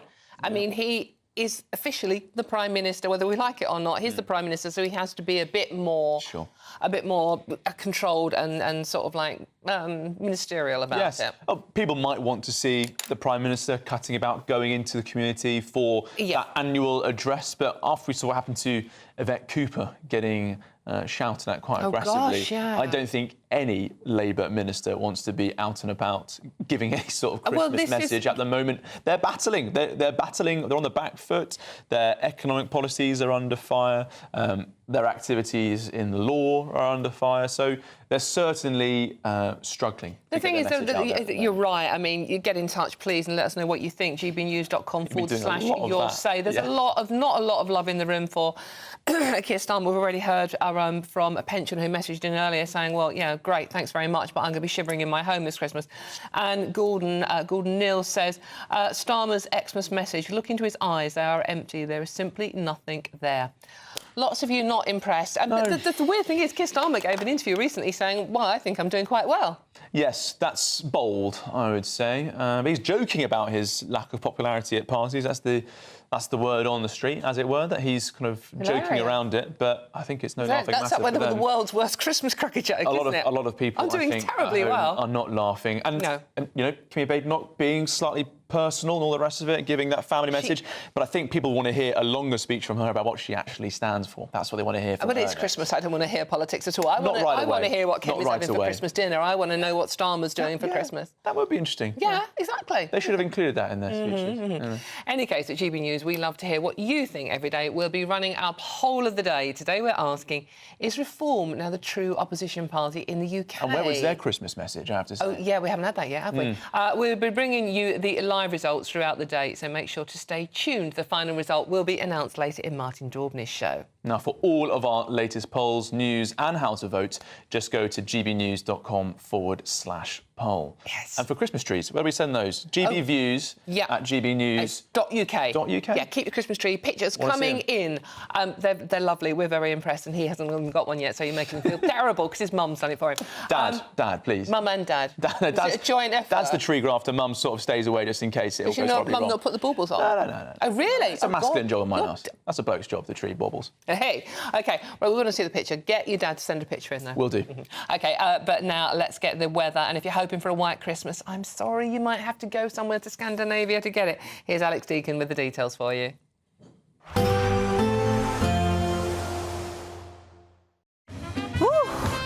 A chilly start will give way to a lovely, warm afternoon. Boxed heat pumps, sponsors of weather on GB News. Good morning. Mild, dry and cloudy sums up the weather for today. And indeed, for most of this Christmas period, there's not too much to trouble us if you are travelling. So that's the good news. Bad news is if you're expecting anything white on Christmas Day, well, temperatures are going to be in double figures. It's not completely dry everywhere today. There's some rain across western Scotland, a bit of drizzle over hills, quite murky on some of the higher routes as well. Generally staying cloudy, but some brighter skies likely. Northeast Scotland, northeast England, northeastern parts of Wales as well, with a bit of brightness. Temperatures easily climb into the teens, and pretty much everywhere, even where it's fairly gloomy, we should see double digits. Quite blustery at times across northern Scotland, staying quite windy here through the night, and actually staying quite wet with the moisture coming in from the Atlantic, just staying pretty dull and damp over the Highlands. There'll be rain at times over the Northern Isles too, but much of eastern Scotland with some shelter, staying dry through this evening.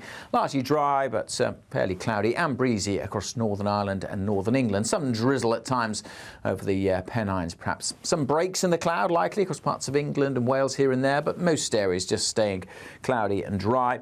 And that'll be the case as we go through this evening. So nothing to trouble Father Christmas on his journey around the country. It will be a little wet across the Northern Isles and the Western Isles, and still quite windy here through the night, but elsewhere, as I say, just dry and cloudy and very mild temperatures. Some places starting Christmas Day in double digits. Many places up to 7 or 8 degrees Celsius. So yes, a mild start to the big day itself. Again, fairly gloomy skies, perhaps a bit brighter tomorrow compared to today. Better chance of a few more breaks in the cloud. So you may have a bit of blue sky for your Christmas afternoon walk. It will stay fairly soggy across the far north and northwest of Scotland. Stay quite blustery here too. In fact, generally quite a breezy day across the north tomorrow. The wind's lighter in the south, but again, a very mild Christmas day.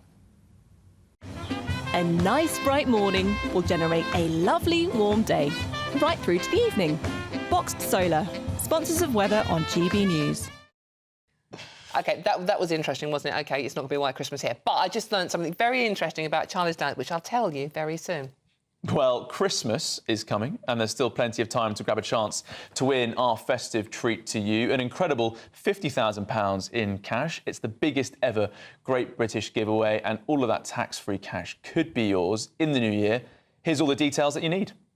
There's just one sleep till Christmas, and all through the land, GB News has the chance to win a nifty 50 grand. That's cash for the new year. You could go on a spree. And the best thing about it, it's totally tax-free. From Santa with love, you could be our winner. Just enter right now, or right after Christmas dinner. It's a cracker of a prize, guaranteed to enthrall. From all of us at GB News, Merry Christmas to you all.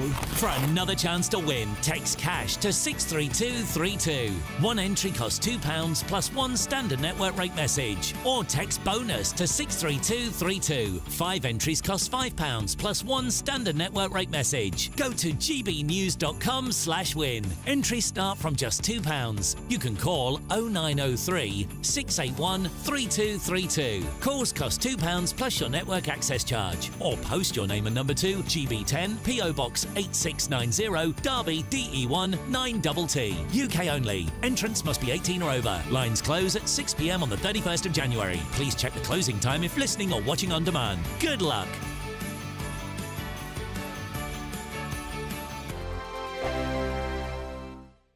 Hi there, I'm Michelle Dewberry, and I'm going to take a second to tell you all about my show, Dubes & Co. We start off with the issues of the day. We then bring in both sides of the arguments. We get rid of the disrespect, and then you throw me into the mix. And trust me, I'll tell it exactly how it is. And then, of course, the magic ingredient, you at home. We mix it all together, and what have we got? In my opinion, the best debate show in town. Monday to Friday, 6 till 7 on GB News, Britain's news channel. Headliners. Tomorrow's papers tonight, every night from 11 p.m. The Daily Mail now, Josh, and pub landlords have to worry about more than the optics when it comes to offensive banter, it seems. This is a really big story and important. Pub landlords could have to become banter cops to stop themselves being sued by staff offended by comments from customers under workers' rights reform. So, Labour, when they were part of their election process, they were like, we're going to reform workers' rights, and that all sounds good on paper, but there were issues in terms of how might it affect employees and fear from employees costing them more money. One of these things that they're sort of pushing through, though, is that in the Equality Act of 2010, part of the issue was that if you were offended at work or someone said something sexist or racist, something that affected you, the employer had to take some sort of, like, they had three chances to kind of take action. Yeah. Now, the employer has to should have taken action already. So employees can sue employers. Now, this has a big impact on us because we're comics and we perform in venues. And if some of the bar staff hear a joke that they don't like, then they can sue their employer, potentially, under this legislation. So it's not punters? Well, also, it could be like you're at a bar and some bloke is like, oh, I like that top, or whatever. That's not good behaviour. But the point is now that employee could sue their employer. So, because, I mean, the sort of scenario I was imagining was that a barmaid was being maybe sexually harassed or That's something. what they're focusing in this article, but other articles have gone down the free speech route. Okay. And also venues and universities having lectures. We saw it at, in Edinburgh Fringe Festival and Sadowitz. He had a show cancelled not because of any punters, but because two of the 18-year-olds were working. They were upset. There was a bar in Brighton, wasn't there? There was a story we covered a few weeks ago. A bar in Brighton threw some people out. Because exactly. They had turfs on the. Turfs. Yeah. GB News, the People's Channel. It's Patrick Christie's Tonight, and here we do things differently. It's explaining the absolute madness of this, doesn't it? It's explosive. I mean, this is very good. It's lively. 850. Your government sat there, Sean, and it did nothing. It's controversial. And the Middle East has been in turmoil since before I was born. It's everything you need to kickstart your evening. Everyone's had their Weetabix tonight. I love to see it. That's Patrick Christie's Tonight, weeknights from 9 p.m. Only on GB News, the People's Channel, Britain's news channel.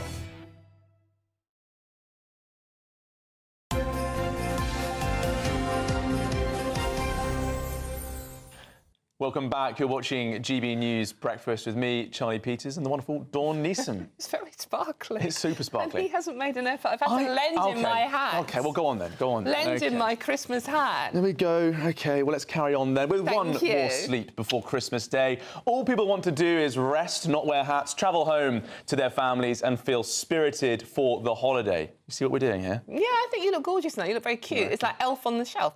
Well, instead, many of us are, as you can see, at work, like it's any other day. Very serious any news other programme. Completely normal day. Extremely serious. And with that in mind, we're debating whether it's time that Christmas Eve is made a public holiday. We're now joined by political consultant Emma Burnell, who believes it should, and commentator Steve Miller, who believes, it shouldn't. There's a thing. OK, right. We're obviously treating this as a normal working day used to. This is how we function all year round. Yes. So, Emma, why do you believe this should be don't we have enough bank holidays in this country? We do have a fair amount of bank holidays. I'm not necessarily arguing that we should have an additional one, but they do seem to be very bunched up at the moment. And there isn't one right in the middle of the deep, dark, depressing winter. And I just think Christmas is a time when we want to be at home with our families, spending that time. Most of us are having to work up to Christmas Eve. And because of the way the weeks shake out this year, we also have to go back to work on the 2nd of January rather than having a couple more days for, let's just call it politely, recovery after the New Year's Eve celebrations. So I just think that there are better ways, particularly at a time when we know that most of us are going to be travelling, are going to be spending a lot of time with family.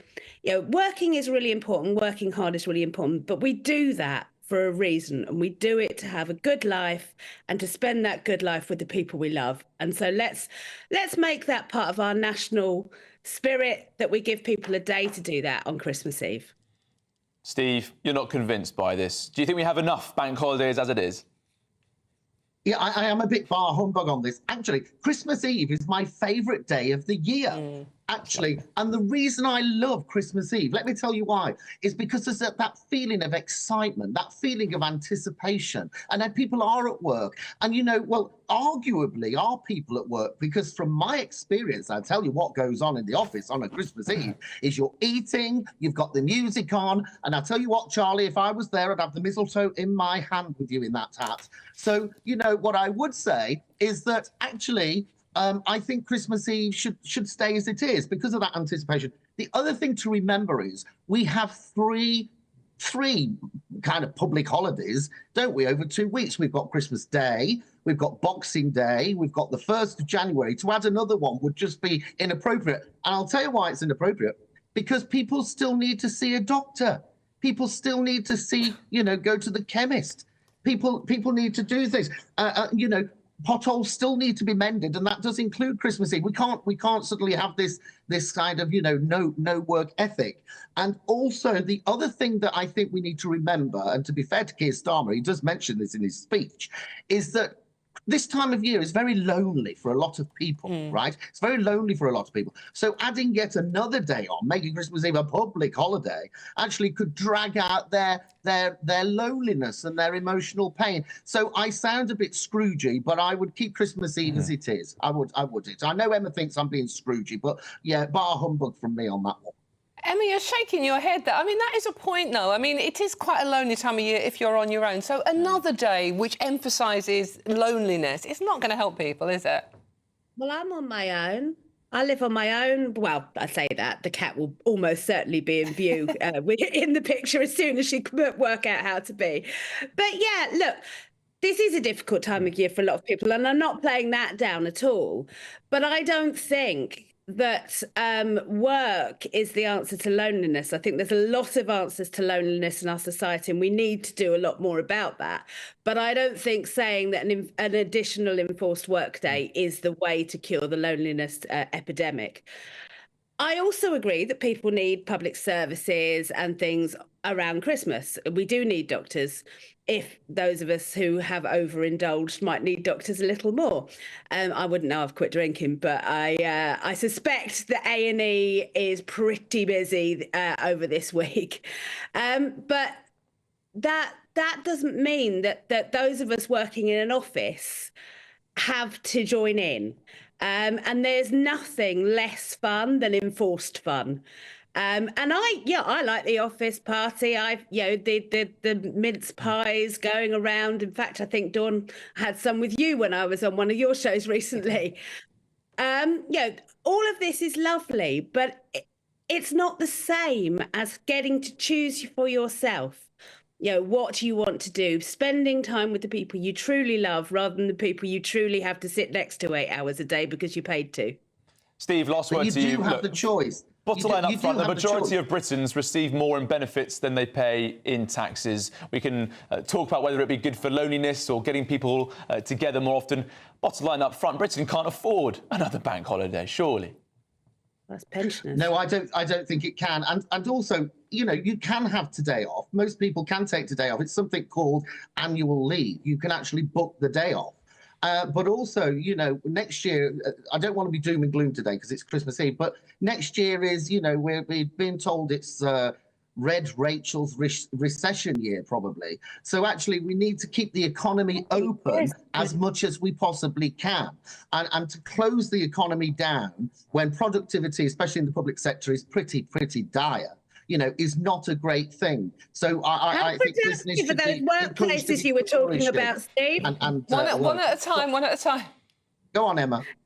How productive are those workplaces where they're singing carols and eating mince pies? If you want a decent, productive workplace, you make people feel happy about being there, not forced to be there for forced jollity. They'll be happy there, though. That's the thing, though. The lovely atmosphere. The lovely atmosphere in the office, the kind of music on in the background. You've still got someone there to answer the phone to the customer. They're not productive and at all. to do the business. Okay. And to do this. No, I think you're being unfair there, Emma. I think people can be productive on Christmas Eve, even if they're having a good time wearing a party hat and carrying the mistletoe and having a snog over they're either partying or they're being productive. Emma, Steve, we're going to have to... Happy this Christmas. is not meant to be the nightmare before Merry Christmas, right? Christmas. OK, let's have a group hug. It is Christmas.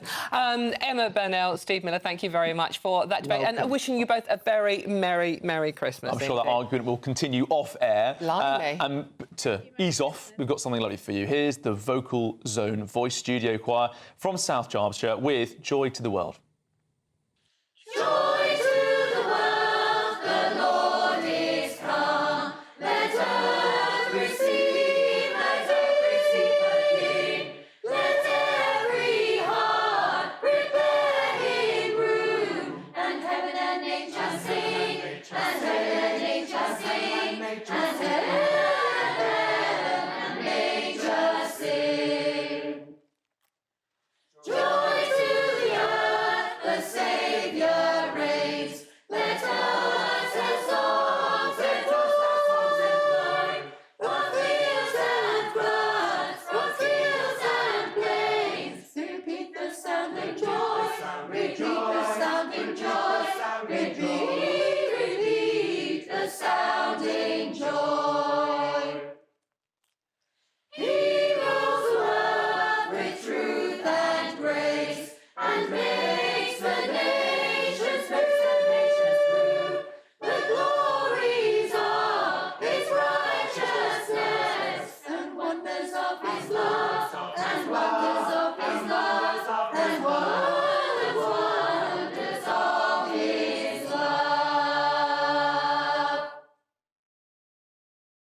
That was lovely, don't you I think it's lovely. And I have learned several things about Charlie this morning. One I'm going to reveal about your dad, actually. Go on, then. Your dad, the reason he's so good with the Christmas tree is because he used to do stuff with the Chelsea Flower That's Show, right. He had a fabulous entry. It was marked very well. I have to get precisely from when he wakes up to find out. He probably is up. I'm being rude to him. Yeah, now. no. He's probably grafting already for Christmas. But he, I need to work out what award he got for his Chelsea Flower Show entry. That's why he's very good with the tree. He's a great gardener. And trees, indoors, outdoors, it doesn't matter. He's on it, basically. Yeah, that's a very unusual boy thing at Christmas. And I also discovered you can sing like... OK, well, this is getting dangerous now. It's really good. Lots of unusual boys in my family, but there we go. We'll get to the singing later, I think. Well, during Advent, as we count down to Christmas Day, we are hearing from church ministers across the country. Each day, they have a special message for you to celebrate the festive season. Let's listen to this one. The GB News Advent Calendar, Day 24. My name is Marjorie and I'm a minister in the north of England. Since the beginning of time, the world has known two contrasting realities, light and darkness, day and night. And as humans, we are drawn to the light. The darkness feels vulnerable and it's very disorientating to suddenly find yourself in pitch darkness. In the account of the Christmas story, we hear that the light shone in the darkness and the darkness did not comprehend it. And throughout his life on earth, many people did not recognize Jesus for who he was, the light of the world. Some were confused and bewildered, and for some, he was not the king they imagined. Others were simply lost in their own darkness and missed the reality of who was in their midst. We live in a culture that is very spiritually hungry, yet the source of spiritual light is very important. Jesus says that he is the light of the world. That is the exclusive source of all that is good, light and life to us. At this Christmas time, let us remember, just as the shepherds followed the star, and recognize our need of a Saviour who offers such light to this dark world. That was lovely. Uplifting message. I absolutely love those. Yeah. I really do. I'm not particularly religious, but I just like the whole spirituality and the message about love. Yeah. At the end of the day, it's not complicated, is it? Or it shouldn't be complicated. We take on all the best trimmings of religion this time of year, I think, even if you have no faith. Yeah, There no, we go. absolutely. And you can see all of our special Advent messages. You're meant to be singing this bit. No. Promise me. I said I'll promise the carols next. We're not going to sing Advent. Come on now. Let's have some decorum. Any case, if you want to watch more of those Christmas messages, and I'll tell you to do so, they are lovely. It's gbnews.com/Advent. Merry Christmas. Sing Merry Christmas? To what tune? Any tune. We wish you a Merry Christmas. We wish you a Merry Christmas. We wish you a Merry Christmas. Ada Murgy, how's your sport?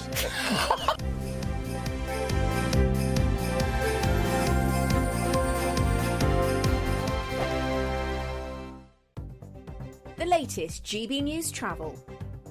Good morning, I'm Russell Holding. In Fermanagh, Ballyconnell Road is closed off the A509 Belturbet Road at Derry Lynn after an accident. The port of Holyhead remains closed for repairs, with sailings suspended between Holyhead and Dublin. In West Yorkshire, the A642 is closed along Wakefield Road at Swillington, just outside Leeds, for an investigation. On the M5 in the West Midlands, there's a lane closed southbound after an accident just before Junction 3 at Halesowen, causing queues. West Midlands Metro services are suspended between Wolverhampton Station and the Royal after a tram broke down.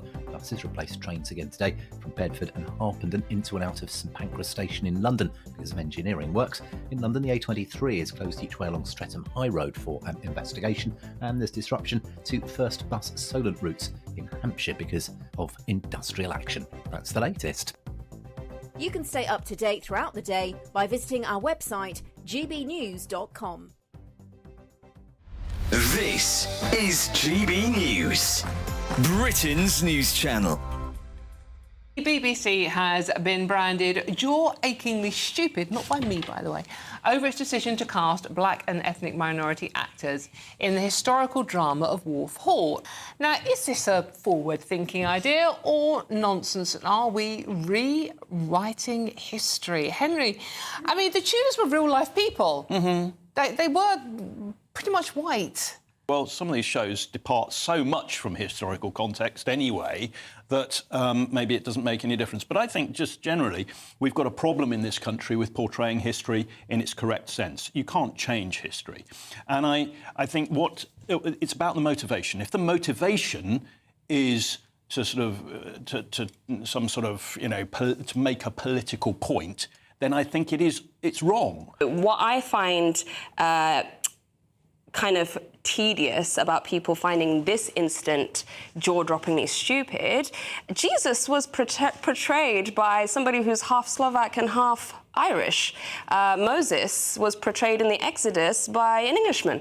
So, you know, same with Anne Boleyn, you know, was portrayed by Natalie Portman, who was Jewish. So if this is the one thing that's getting people angry, then there's something deeper within that rage, because I think Hollywood's been doing that, where people... When you say something deeper, do you think there is a hidden racism and people are complaining about this? Well, I think for some, maybe yes. I can't speak for everybody because this news dropped today. I don't know why they are thinking that it's egregious, but there absolutely must be some underlying racism if this is the only one that you're upset about. GB News, the People's Channel.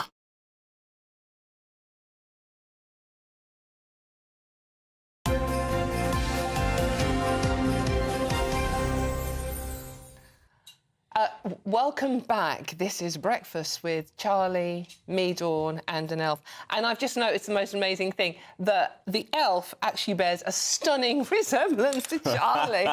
I think they were literally modelled...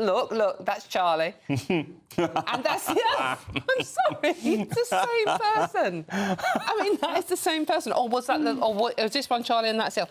Who knows? Any case, Aidan, you can take that off now. I'd quite like a plastic... Do you want to have a go? Do you want to have a go at it? Yeah, Pass it round. You look like an elf. Not really, but I'd quite like a plastic hairstyle, though. You're our elf. It's cut back. I'd quite like a plastic hairstyle, just because it would save all that manicuring in the morning, wouldn't it? And doing your side party, just fit it on top of your head. It's brilliant. Tremendous effort. Share the party out. It's cutbacks. We've only got one hat. Is this on properly? Is it on properly? Yeah, that's good. That's yeah, good, sure? You need to bobble attractively over one side. Over here, Yeah. let's have a look. If you're listening on radio, Aidan McGee, sports journalist supreme, is now sitting with a sparkly Santa hat on. Now we're cooking with diesel. Looking like a very naughty elf. You normally like me in blue, but never mind. Listen, it's not blue, it's red. All things red. All things red. Yeah, Manchester United, Ruben Amorim. Now, he's gone into Manchester United, hasn't he? Yeah. And he's seen this problem, Marcus Rashford. He's not been in form for 18 months, but he transcends the sport. You've almost got to treat him with kid gloves. And the fact is he's not performing, is he, Dawn? And no. Charlie, you know very well what the story. Left out of the Euro squad in the summer on account of his poor form for United. And he's on £300,000 per week. Man United have spent £172 million on players in the last year or so. It's a year ago now since Sir James Ratcliffe came into the club, and he's looking to make changes. So how do you treat a problem like Marcus? Now, if you look at Mikel Arteta, he had a problem with Pierre-Emerick Aubameyang. He was scoring goals on the pitch, but he wasn't living the life that Arteta expects him to lead off the pitch. Now, I'm not saying it's a completely similar situation with Marcus Rashford, but I think there's a problem. Now, Rashford took matters into his own hands. He was left out of the squad entirely for the Man City game. Now, this is the thing. United won that game in dramatic circumstances. Everybody said, oh, yeah, well, you know, that's what you get for leaving players out. We can still win without you. But then they followed that up with a defeat at Tottenham by 4-3 and a heavy defeat at home to Bournemouth in the last match. And I don't see too many other players in that United team scoring goals. In fact, we were discussing earlier on, weren't we? I think only 4 teams in the Premier League have scored fewer goals than Manchester United this season. They've scored 21. That was a nice 5 a.m. quiz from you. Yeah. It was, yeah, I know. I like to speak nice and spark. I've been awake since 10 o'clock last night. So, what happens next? I don't know if he leaves in January. And then you look at this situation, and he's been on the back page of the papers today saying, look, this is his advisors doing this to him. You know, what are they putting him in front of interviews for when he's already a Manchester United player? In trying to seize control of the situation, I think he's letting Marcus Rashford off the hook because he's saying that other people around him forced him into that position. Only one person, when you're on 300 grand a week and you're worth probably £50 million in the transfer market, only one person decides who does that interview. He should have control of that situation. He decided to do it, and I don't know what happens here, because in trying to control everything, he may end up controlling nothing. Ian, very quickly, we want to talk about cricket, just very quickly now. Ben Stokes, this injury. Out for 3 months. He's a captain. Is he doing too much bowling and putting himself in these Look, he's an all-rounder. Look, this happened. I mean, it's a recurring injury, to be fair, and he put out a very sort of bullish quote yesterday saying he's back. He used some expletive language as well, which I can't repeat, but nonetheless, we expect him to be back. Well, it happened against New Zealand, but 3 months out, and it happened when he was playing in the 100, didn't it? And he's going to miss the tours of Pakistan and India. Important tours for a captain to be on. Well, exactly. And he's 33, but he said it, one of his quotes yesterday was, "I've got plenty more in the tank." Let's hope that's true. Indeed. As have you, because it's your last appearance with us before Christmas. You're off now. Yeah, I am indeed. So all we have to say, Aidan McGee, have a very, very Merry Christmas. Enjoy yourself. Thanks, mate. Merry Christmas to you See you both. soon. Had a great year. Enjoy the rest of See you on the other side. I will get Merry Christmas. See you on the other Take side. care. Merry Christmas, Aidan. Thank you very much. Now, coming up, it's Lewis Oakley and Paula London on those newspapers. But first, if you're in search of some winter sun, or indeed wondering what the temperature is going to be like for you if you live out there already, here's the forecast for top European holiday destination.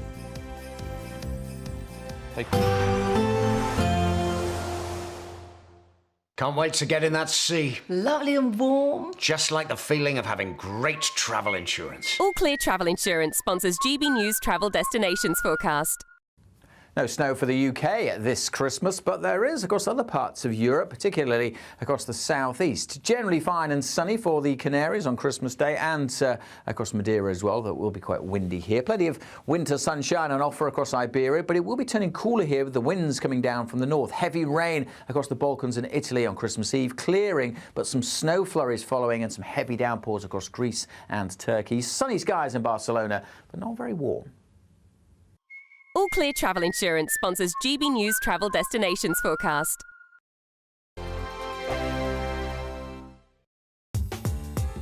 I'm Christopher Hope. From pop stars to politicians, I'll interview anybody in a pub who's got a political opinion. Join me every Friday on Spotify, Apple Podcasts, YouTube or gbnews.com, or wherever you get your podcasts.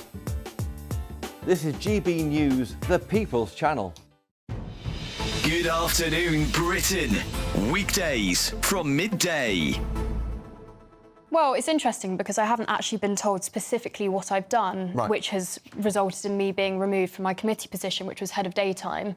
I started a podcast in September in which I interviewed Charlie Bentley-Astor, who's a detransitioner. I then also interviewed Graham Linehan, and I wrote an article for his Substack. And shortly after that, I was told that I had been suspended, and the university union started an investigation into me, and that very quickly became apparent to me that it was an interrogation of my gender-critical views rather than any sort of misconduct that I had been alleged to. Right. And Graham Linehan has been outspoken on issues relating to transgender ism, whatever you want to call it, gender ideology. And so perhaps just by having associated yourself with him as a controversial figure, that was why the investigation happened, you suspect? Yes, and already it's quite clear that guilt by association is a crime that you can commit within university societies. I actually purchased my free speech union membership way before this all happened, when a friend helped me edit the episode with Charlie, and he got in trouble with a separate society who told him that he must disassociate himself from me, and if he didn't, further measures would be taken. So at that point I thought, wow, I better put some damage control in place and purchase my membership in case anything happens to me. So this decision is made by the student union, right? Is that made up of fellow students? Or who's making this call? Well, that's actually part of my appeal. So the process has been completely improper. They haven't followed their own guidelines. There are two different guidelines as to whether a complaint is dealt with the society itself, so Leeds Student Radio, or the union, and it's basically been a mishmash of both. So it's been an improper procedure, but it is, as far as I'm aware, it's the student union who's decided to remove me. GB News, the People's Channel. We're proud to be GB News, the People's Channel. And as you know, we always love to hear your views. Now, there's a new way of getting in touch with us at gbnews.com/yoursay. By commenting, you can be part of a live conversation and join our GB News community. You can even talk to me, Bev Turner, or any of the members of the GB News family. In the GB Newsroom, we bring you the news as it happens. With our team of dedicated journalists across the UK, we're ready to keep you up to date with what's happening every half an hour, every single day. Bulletins here on GB News, the People's Channel, Britain's news channel.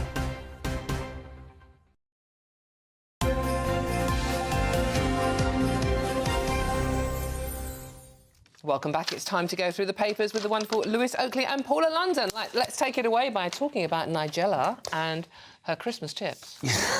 Yeah. As she would say. She has basically revealed how to cook the perfect turkey, which is to leave it outside for 2 days. And she's also giving you a helpful little tip to keep the foxes away, which is to put a skateboard on top of it so that the foxes can't get to it. It's all very bizarre, but she swears by it. So she basically immerses it in salty and mildy spice solutions and then puts it outside for 2 days. And it makes it really, you know, tender and easy to cut and tastes brilliant. Why somebody doesn't steal it? You know, everyone steals things these days that are left outside. I'm just confused about the skateboard element. How does a skateboard help? So basically, she puts it in a pot with the lid on, and then obviously a fox might go in and try and get it. So if you put the skateboard on, which I don't think is that heavy, but she's like, it outsmarts the foxes. Right. Okay. But they have such good scent, so I don't know. Yeah, I don't think it's a foolproof plan, but No. and can you imagine you go to get your turkey on Christmas Day and a fox is eating it? What would you do? Yeah, well, exactly. Chinese food. No, I mean, and you've got to have a garden as well. So she said when she didn't have a garden, she would just kind of leave the window open, which I would think burglars, and oh my God, throws the whole house out. Yeah. But you know the turkey tastes great, so you've got to suffer sometimes for good food. The husband's got a complete crush on Nigella Lawson. Oh really? Because obviously we're very similar. I mean, she's brunette and very curvy, and I'm neither of those things. So yeah, but he loves her recipes. I think it's the way she... Just the cooking, is it? Well, Yeah. I think it might be. No, I'm not going there. Yes. Might be her Christmas Probably puddings. smart. She does Could Christmas be. puddings Good. very well. All those tips. Paula, what are you dragging out from the papers this Well, morning? there's quite a few interesting stories. This one I saw in the Times. Young drivers break the law to keep insurance costs down. Basically, it's been going on for decades and decades. It's actually called fronting. I wasn't aware of this until today. Basically, it's when drivers pretend that they are only driving the car sometimes and they become a name driver and then they put their parents' name or someone normally older that has a good driving record as the main driver. Apparently, it's illegal, though, and there are very stiff penalties if you get caught. But a lot of people are doing it now because insurance is so high. It's unbelievable. Yeah. I don't know why. I don't know whether it's because so many cars are stolen now, or I hear that some EVs cost a lot of money to get repaired. So that's why. But I don't have sympathy for the insurance companies. When I had a little accident, shall I say, in a car because of ice, they didn't even pay out, and it wasn't my fault. So they want to charge you a premium, but then they don't want to pay out. There's a bit of a war on young drivers at the moment. I saw David Davis, a couple of other MPs saying that they shouldn't be able to have passengers in their cars because it's dangerous. I think it's disgusting. I think it's nice to have your independence. And for women, as I say, I don't like the tube because I don't feel safe. I don't drive now, but I would feel safer driving than getting the tube. So let's stop, you know, being awful to the drivers, especially young girls and young guys. You need your independence. It's even harder to try and pass your test now. I have given it a try, and you're waiting sort of 9 months between passing your test. So you fail your test, you're like, look, I'm ready, I could go again. Having to wait 9 months and keep those lessons up, and then your theory expires after 2 years. Like, it's a really hard thing to get on the roads these days. Yeah. And that's been a hangover from the pandemic as well, the fact that there's less slots available, and it's really... There's congestion charges. It's so expensive to drive. When I was younger, there wasn't none of these charges, and parking cost a fortune. Now, like, insurance is through the roof. Paula and Lewis will be back with us more time later, but first we have to go and get the weather with Alex Deakin.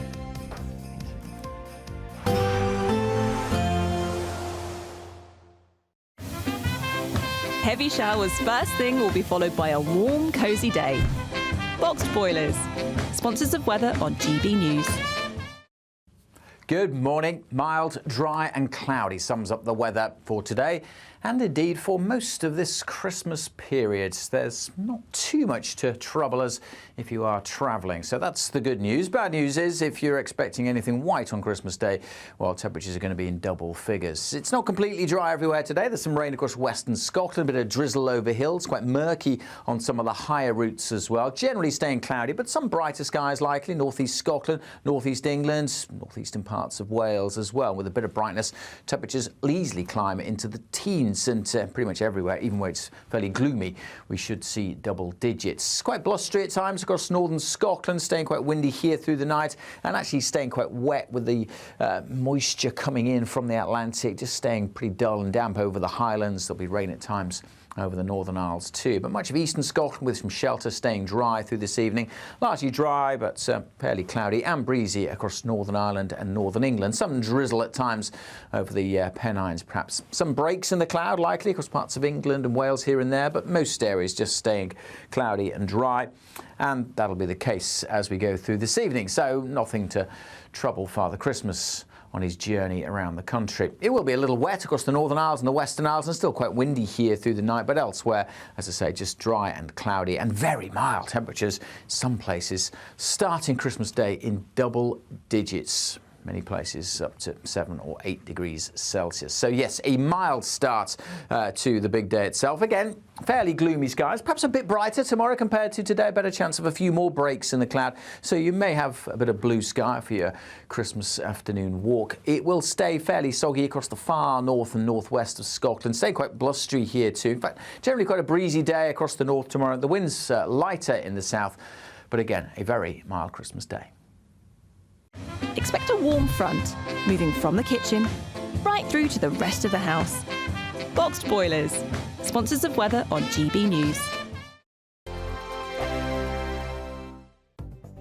The latest GB News travel. Good morning, I'm Russell Holding. Trains have been stopped between York and Knaresborough because of a shortage of staff. Most train operators are operating a different timetable today, most finishing earlier than normal this evening. In West Yorkshire, the A642 is closed each way along Wakefield Road at Swillington near Leeds for an investigation. The Port of Holyhead remains closed for emergency repairs. Sailings cancelled again today between Holyhead and Dublin. On the M5 in the West Midlands, there's a lane closed southbound just before Junction 3 at Hales Owen after an accident. There are queues from Junction 2 at Oldbury. Buses replaced trains again today from Bedford and Harpenden into and out of St Pancras Station in London because of engineering works. In London, the A23 is closed along Streatham High Road for an investigation, and there's disruption to First Bus Solent routes in Hampshire because of industrial action. That's the latest. You can stay up to date throughout the day by visiting our website, gbnews.com. Imagine getting the call to tell you that you've won £50,000 in tax-free cash, our biggest cash prize of the year. Oh my God. That's a big surprise. Oh my God. This is amazing. I'm in shock. I'd say don't hesitate, do it. For another chance to win, text cash to 63232. One entry costs £2 plus one standard network rate message. Or text bonus to 63232. 5 entries cost £5 plus one standard network rate message. Go to gbnews.com/win. Entries start from just £2. You can call 0903 681 3232. Calls cost £2 plus your network access charge. Or post your name and number to GB10 PO Box 8690 Derby DE1 9TT. UK only. Entrance must be 18 or over. Lines close at 6 p.m. on the 31st of January. Please check the closing time if listening or watching on demand. Good luck. Every Saturday, 10 till 12, we'll bring you all of the news that you need to know. We'll also remind you that there is so much to smile about. It's my favourite time of the week. I get to relax, enjoy some light-hearted stories, and let Ellie teach me about fashion too. That's Saturday Morning Live, every Saturday, 10 till 12. Only on GB News, Britain's news channel. This is Britain's Newsroom, where your voice matters. It's just astonishing. With expert analysis and honest opinion, we don't just keep you informed. We bring you unique perspectives you won't see anywhere else. Can't argue with any of that. When the news happens, it happens here. On Britain's Newsroom, weekdays from 9:30 a.m. Only on GB News. If you want your news to be straight talking... This is a nightmare for the Conservatives again. Down to earth. It's not just Nottingham where this is happening, is it? And most importantly, honest. Hard-working, middle-class taxpayers, they'll get their book thrown at them. Then catch me, Martin Daubney, Monday to Friday, 3 till 6 p.m. on GB News, Britain's news channel.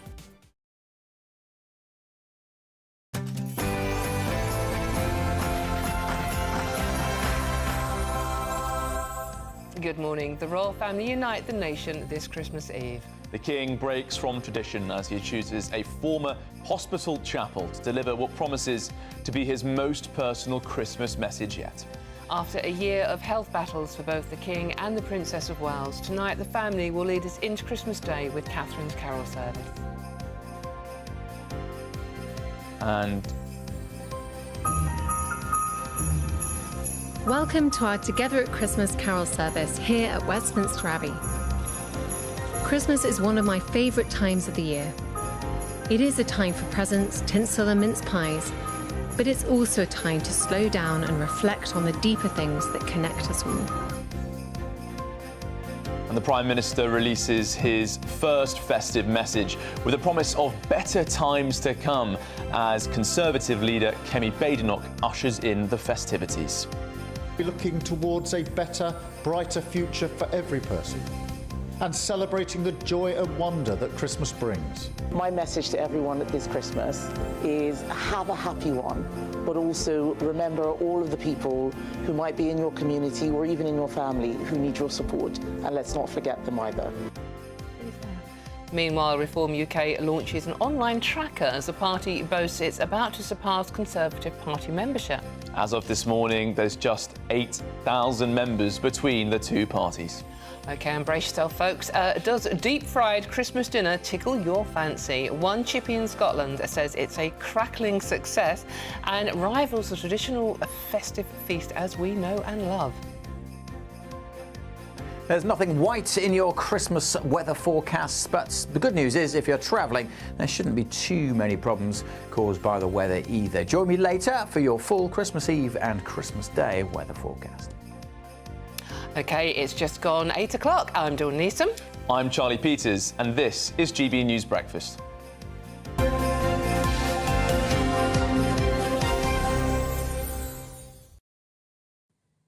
And happy Christmas Eve to you all. Yes, it's the day before Christmas. It's the day before Christmas, folks. Yeah, it's all excited. Well, it would be exciting if I'd actually got anything ready at all. Were you calling yesterday Christmas Eve Eve? Do you say that? No, I didn't. I didn't say that. that On the grounds, it sounds a bit American and slightly irritating. Did you do that? Well, I mean, I'm slightly irritating. I'm very English, God, you but did. I did do that. You did do that, didn't you? Next year, just to annoy you even more, I'll do Christmas Eve Christmas Eve. Yeah, the go. rotors will be changed. I'm not doing it. I can't possibly handle this irritating change. But thank you for your company, and we do appreciate how busy it is for you all today. Yes. And you deserve a little treat. You deserve to put your feet up for a couple of hours this morning, contemplating what you've got to do for the rest of the day. Pour yourself a cup of tea, or maybe a bit of a mulled wine. Perhaps. Christmas. Or a Bucks Fizz. That sounds nice, doesn't it? What's in this mug? Yeah. Charlie, I'm not sure you should be drinking that this time of day, honestly. Oh, don't worry. But we have also been talking about Christmas trees, and we've been asking you to send in your Christmas trees at gbviews@gbnews.uk. And lots of you have. Let's have a look at this one. Is from Moira, who is in Donegal in Ireland. That's gorgeous. I like that one. It's a busy tree, that. Come on now. Simple, but it should be, you know. And this tree is from self-proclaimed Christmas nutter Sharon, who has a 3 6-foot Christmas trees in her house. This is just one of them. Wow. And it's a pretty significant snowman on the side as well. Pretty big snowman, though. I'm impressed with that one. That's lovely. And this is from Isabella in Eastleigh, who has her first Christmas tree in her first home. Oh, Isabella, that's lovely. Gorgeous. That's wonderful. Merry Christmas in your first home. It's a very exciting time, isn't it? This tree is from Paula and Graham from Aberdeenshire, and it's been watched over by a small Santa in the corner there. A big Santa, to be honest with you. And this is Charlotte's... I love this. This is Charlotte's wine bottle tree, whose gorgeous dog is sat proudly in front of it.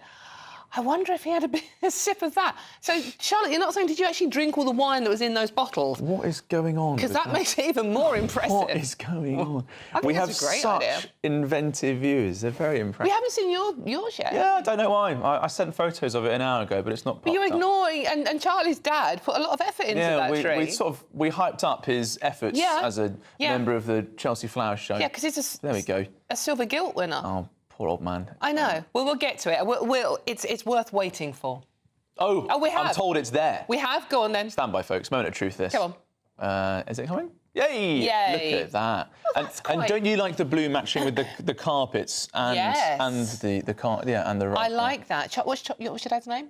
Nick. Nick, that's a lovely treat. Well done, Nick. Absolutely. Is and Nicholas in more formal circumstances, so maybe we can give him a Nicholas today. A Nicholas, right, informal servant. Yeah. St Nick. St Nick. St Nick for doing the tree Nick. so well. Nice one. We love that. And if you want yours to be shown on screen and you can take on Charlie's dad, email us pictures at gbnews@gbviews.uk. Well, moving away from trees, in a break from tradition, His Majesty King Charles will deliver this year's Christmas speech from the Fitzrovia Chapel, a former hospital in central London. Yeah, it's the first time in over a decade it hasn't been recorded at a royal residence, with the King choosing to focus on community and healthcare after a year where both he and the Princess of Wales have been receiving treatment for cancer. Now, commencing the celebrations, Catherine's annual Westminster Abbey Carol concert will air tonight. Let's have a sneak peek. Welcome to our Together at Christmas carol service here at Westminster Abbey. Christmas is one of my favourite times of the year. It is a time for presents, tinsel and mince pies, but it's also a time to slow down and reflect on the deeper things that connect us all. It is when we stop and take ourselves away from the pressures of daily life that we find the space to live our lives with an open heart, with love, kindness and forgiveness. So much of what the Christmas spirit is all about. The Christmas story encourages us to consider the experiences and feelings of others. It also reflects our own vulnerabilities and reminds us of the importance of giving and receiving empathy, as well as just how much we need each other in spite of our differences. Above all else, it encourages us to turn to love, not fear. The love that we show ourselves and the love that we show others. Love that listens with empathy. Love that is kind and understanding. Love that is forgiving. And love that brings joy and hope. It is love which is the greatest gift we can receive, not just at Christmas, but every day of our lives. I literally love that without repeating the word love, but that's what it should be about. That's what it's all about. So, it is absolutely, beautiful message. Yeah, no, it is a beautiful message. We're joined now by royal biographer Ingrid Seward. Ingrid, thank you very much for joining us on this festive Christmas Eve. Hope you're having a lovely day.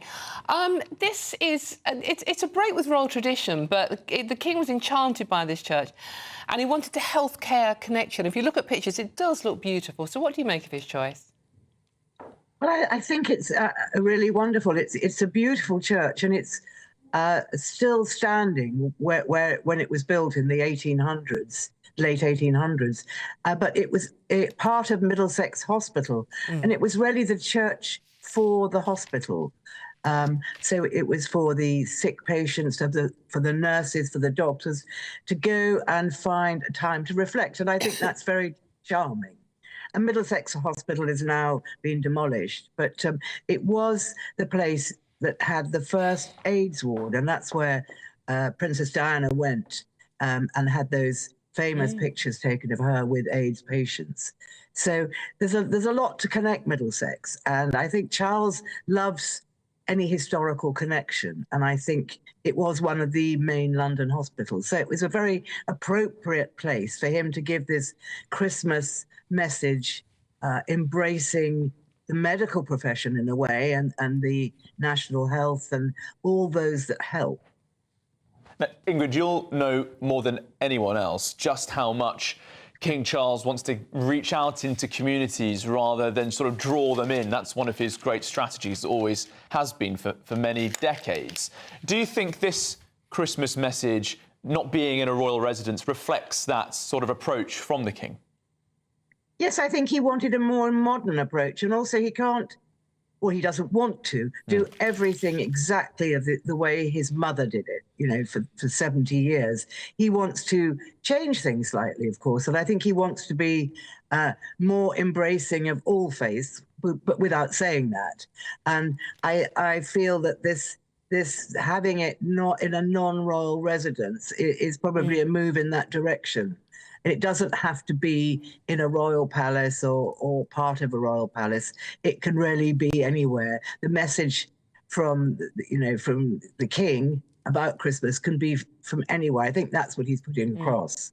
Ingrid, obviously we won't know the full details until tomorrow, but we're told it will touch on international, national and personal challenges and coming together of communities, such as a response to those awful killings of those poor little girls at the Taylor Swift themed dance class in Southport.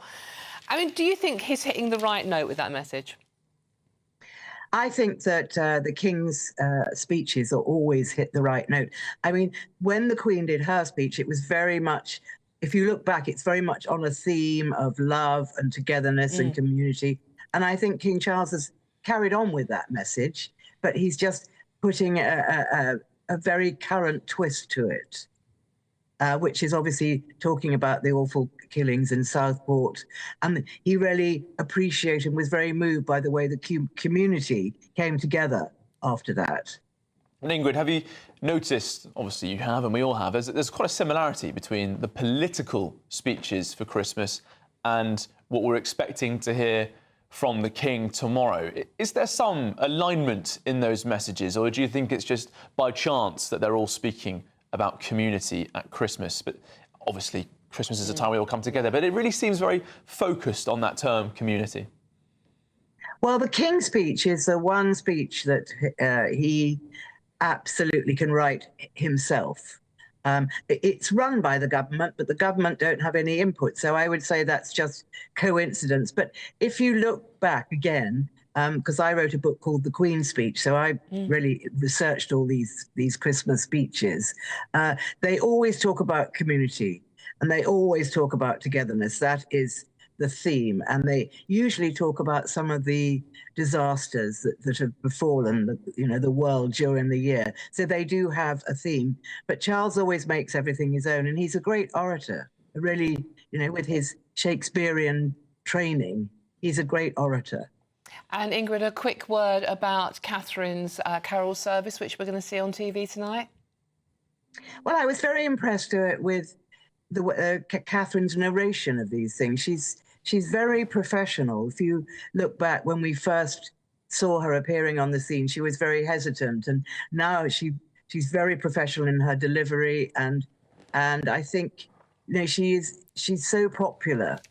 That she's got quite a burden on her shoulders to put across the right sort of message, because people really follow her. And I think she's done it perfectly. She did indeed. Thank you very much, Ingrid Seward, and wish you and yours a very Merry Christmas. Thanks, Ingrid. Indeed. Thank you. Thank you. Well, let's have some more singing, shall we? Not mine this time. Well, yours is very good, though. Oh, I'll take that. I was never choir girl quality, I'm afraid. Well, you can let us know in the next hour. We've still got a bit of time left. But before we hear from Dawn, let's hear from the Vocal Zone Voice Studio Choir. They're from South Derbyshire and they're singing Oh Christmas Tree. Oh Christmas tree, oh Christmas tree, your branches so delight us. Oh Christmas tree, your branches so delight us. Everyone's small and days are bright, still green and winter snow is white. Oh Christmas tree, your branches so delight us. Oh evergreen, you bring to us such pleasure. Oh evergreen, you bring to us such pleasure. How often Christmas time spite of you dear tree gives us delight. Oh evergreen, you bring to us such pleasure.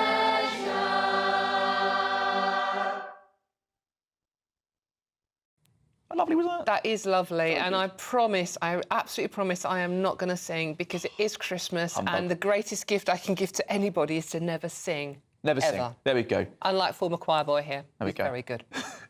Good Catholic schoolboy I was. I'm not seeing the link. Let's get your weather update with Alex Deakin.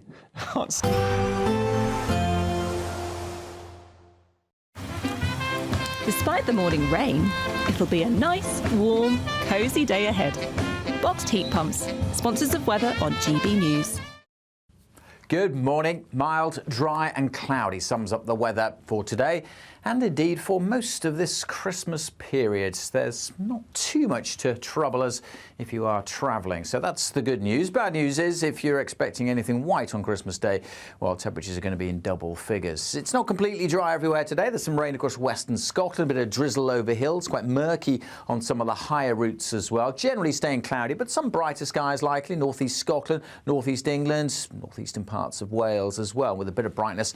Temperatures easily climb into the teens, and pretty much everywhere, even where it's fairly gloomy, we should see double digits. Quite blustery at times across northern Scotland, staying quite windy here through the night, and actually staying quite wet with the moisture coming in from the Atlantic, just staying pretty dull and damp over the Highlands. There'll be rain at times over the Northern Isles too, but much of eastern Scotland with some shelter, staying dry through this evening. Largely dry, but fairly cloudy and breezy across Northern Ireland and Northern England. Some drizzle at times over the Pennines perhaps. Some breaks in the cloud likely across parts of England and Wales here and there, but most areas just staying cloudy and dry. And that'll be the case as we go through this evening. So nothing to trouble Father Christmas on his journey around the country. It will be a little wet across the Northern Isles and the Western Isles, and still quite windy here through the night, but elsewhere, as I say, just dry and cloudy and very mild temperatures. Some places starting Christmas Day in double digits. Many places up to 7 or 8 degrees Celsius. So yes, a mild start to the big day itself. Again, fairly gloomy skies, perhaps a bit brighter tomorrow compared to today. Better chance of a few more breaks in the cloud. So you may have a bit of blue sky for your Christmas afternoon walk. It will stay fairly soggy across the far north and northwest of Scotland. Stay quite blustery here too. In fact, generally quite a breezy day across the north tomorrow. The wind's lighter in the south, but again, a very mild Christmas day. There will be a light breeze in the morning, leading to a warm front. Boxed heat pumps, sponsors of weather on GB News. Welcome back. No white Christmas for us. No, indeed. It is what it is. I'm Kay and Steve in Bexhill. Our Christmas tree with baubles from places has been all over, and GB News and Union Flag baubles are right at the top. Have a great Christmas, and thanks for all the smiles you've given us this year. Merry Christmas to you as well. We're getting so many lovely messages. We are. gbnews.com/your say, or you can get both of us on Twitter, X as well. Twitter and tweet, X. Yeah. And all other platforms are available to send us messages about your Christmas. Keep them coming. Please do, because Christmas is tomorrow, by the way, in case you didn't realise, and there's still plenty of time to grab a chance to win our festive treat to you, an incredible £50,000 in cash. It's the biggest ever Great British giveaway, and all of that tax-free cash could be yours in the new year. Now, here's all the details you need to be in a chance for winning.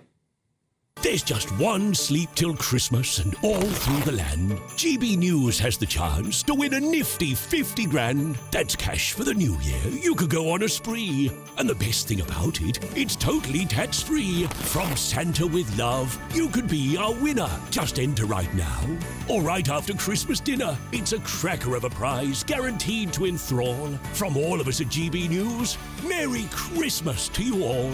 For another chance to win, text cash to 63232.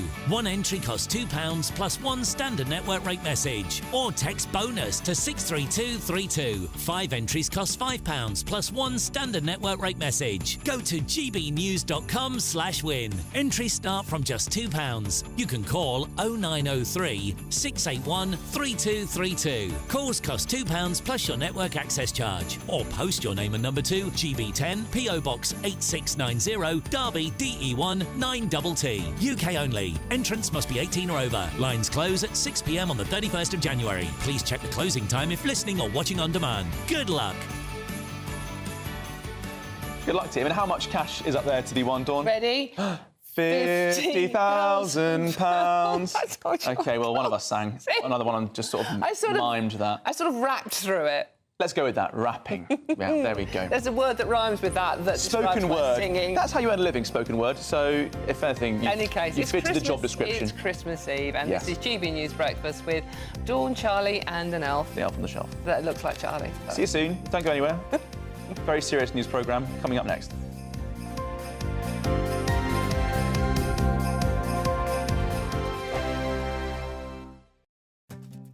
I'm Jacob Rees-Mogg, and this is GB News, Britain's news channel. Lee Anderson's Real World, Fridays from 7 p.m. So, how did you get into radio initially? It's the old thing. You do discos. Yeah. Back in the days when you used to put needles on. What sort of year we're talking about? Oh, it was black and white. Okay. That's as close as you're going to get. Beatles, Rolling Stones? Yeah. Sort of later.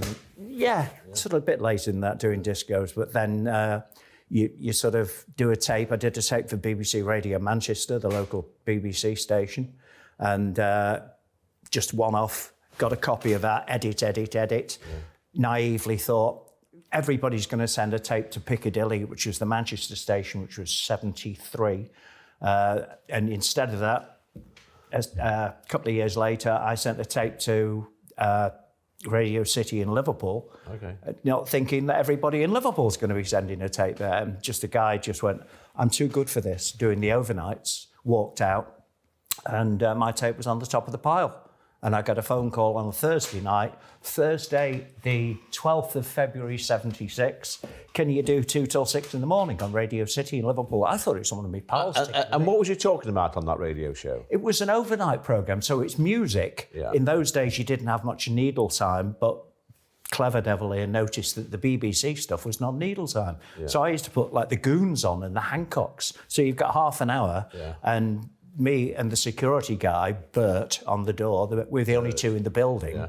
I used to get in my car, put the Goons on, get in my car, dash down to the pier head, get a bacon butty, listening to it all the time, hoping that the record's not stuck, and then dashing back. GB News, the People's Channel. Good Afternoon Britain isn't just about us. The wonderful thing about this programme is it's about everyone watching. It's an interactive programme. Well, there absolutely is something to see here, and we're going to be talking about it more. Whether it's breaking royal news, Will, please bring us up to date. or indeed a particularly punchy speech in the House of Commons. Very, very curious. We bring it to you live, and then we bring you live reaction as well. That's Good Afternoon Britain, weekdays from midday. Only on GB News, the People's Channel, Britain's news channel. Join me, Camilla Tominey, for a frank and honest discussion with those in power that cuts through the spin and gets to the heart of the issues shaping our nation. You haven't confirmed that you want to stand as leader, but you haven't ruled it out either. This report basically says that he's not fit to stand trial. Is he indecisive? Incompetent? I deliver the dose of reality Westminster needs. That's the Camilla Tominey Show at 9:30 every Sunday on GB News, the People's Channel, Britain's news channel.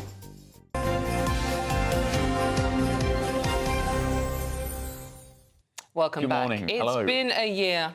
Like no other. Like no other, indeed. We've had elections, wars, political turmoil, GB's success at the Olympics, England's almost success at the Euros, the list goes on. Well, ahead of Christmas, our politicians have released their festive messages where they look to the future and hope any of their blunders get buried with 2024. Well, first up, it's the Prime Minister, Sir Keir Starmer. Let's hear what he had to say. This Christmas, I will be hoping for peace, particularly in the Middle East, as the birthplace of the Christmas story. I'll be looking towards a better, brighter future for every person and celebrating the joy and wonder that Christmas brings. So, from my family to yours, I hope you have a very Merry Christmas. And here is what the leader of the Conservatives, Kemi Badenoch, had to say. I think that Christmas is a time for us to reflect on all that's happened in the year. Sometimes we have amazing years. Sometimes, like when I lost my dad, we have difficult years and we're commiserating, but we do it together. But it's a time for us to support all of those people who need our assistance, who need our help, who need our support. And that's one of the best things about Christmas, that it isn't just about all of the things that we love and want to do, but thinking about other people.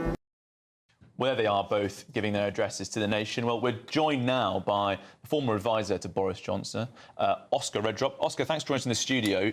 Morning. In his message, Sir Keir Starmer saying that people could be having a tough time this Christmas. Do you think he's thinking of himself? Is that message? That's very good. I like that, Charlie. Well, look, I mean, I think he's right to point out, if we take all the politics out of it, it is a time where people feel loss a lot in terms of loneliness and all that kind of stuff.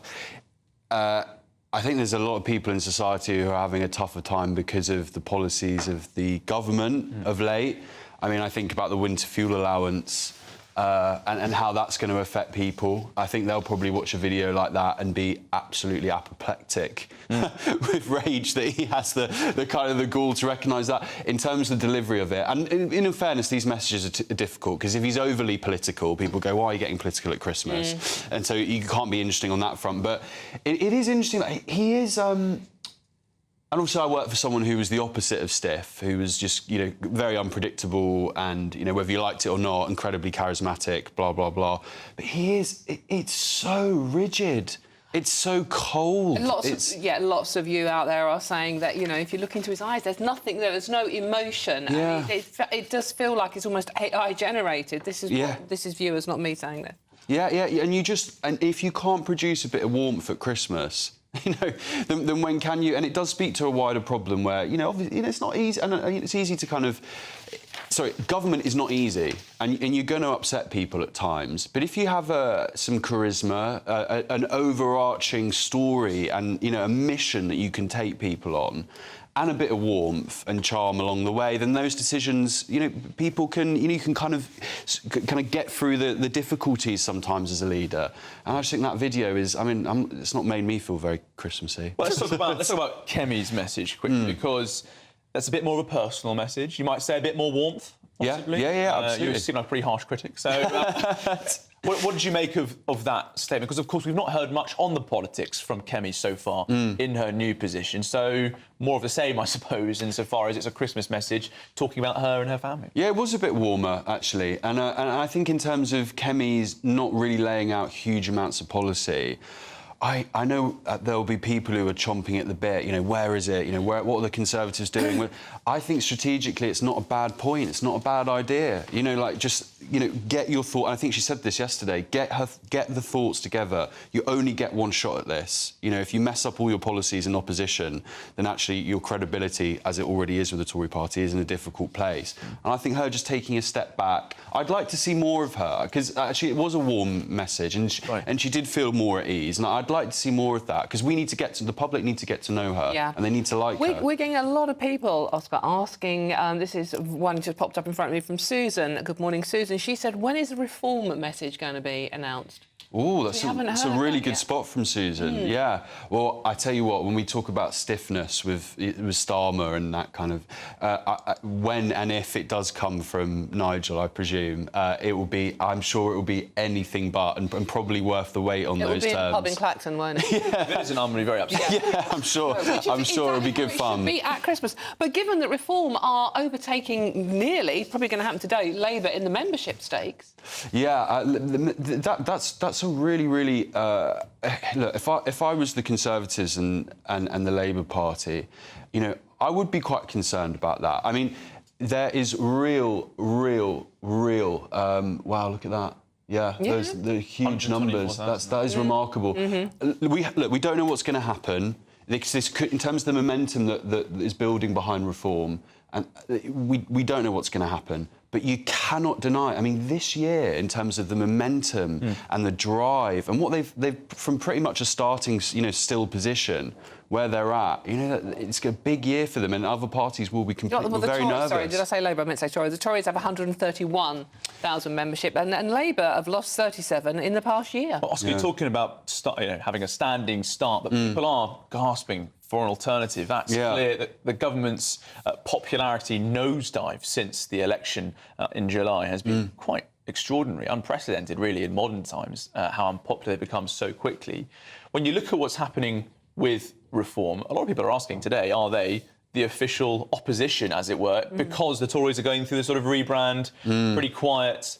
Do you think that's one of the reasons why Reform is surging? So they're cutting through at the moment because after 14 years and a really bad general election, the Tories are licking their wounds and they're getting their thoughts together. You know, I would hope, and they're really focusing and taking time and showing a bit of humility to actually understand people don't want to hear from the Tories. And the Reform Party and Farage, one thing they are so good at is campaigning on you see leaders like Starmer who often want to, you know, poll the opinion, and people like Farage are very good at just knowing what the country needs and wants. They don't need polling, they don't need this, they don't need that. He just has an innate kind of gift almost to understand what people need and want. And while the Tories are in hiding for the time being, Reform are really driving hard. But what I would say is at some point they're going to have to get really muscular reform on policy. And that is a whole new ball game. Well, there's one other party we should mention, and that's the Liberal Democrats. You've also got another Christmas message from Sir Ed Davey we can bring you now. On behalf of everyone at the Liberal Democrats, can I wish you and your family a very Merry Christmas. I hope you're enjoying this wonderful time of year with your loved ones, the lights, the gifts, the songs. This year, I've had the chance to spend time with some amazing young carers, incredible young people who will spend this Christmas doing what they do all year round, looking after loved ones who are ill or disabled. Carers embody the Christmas spirit of love, selflessness, and generosity. So I hope we can all take some time to think of them and keep them in our hearts, and wish them and everyone a Christmas full of peace, joy, and love. Or, as St. Nicholas said, Happy Christmas to all.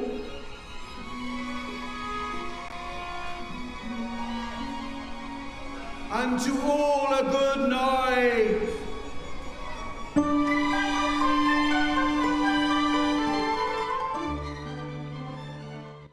Well, that's an extraordinary message. Certainly more warmth, I think. It was warm. It certainly included Christmas jumpers, which is what it's about. And a smile. Yeah. And a smile. And a message about something beyond just the word community. Yeah. Nothing, you know, there's been quite a... I wouldn't say lazy, but it's consistent, the same message you expect to hear from Christmas. And that's about carers. That's something direct. Carers, and that is so important this time of year because it's one of my best friends works as a carer, and it's such a hard job, hideously underpaid, and we don't actually put enough effort into improving that particular role. Yeah. It really is. It's good luck if you are working over Christmas as a carer.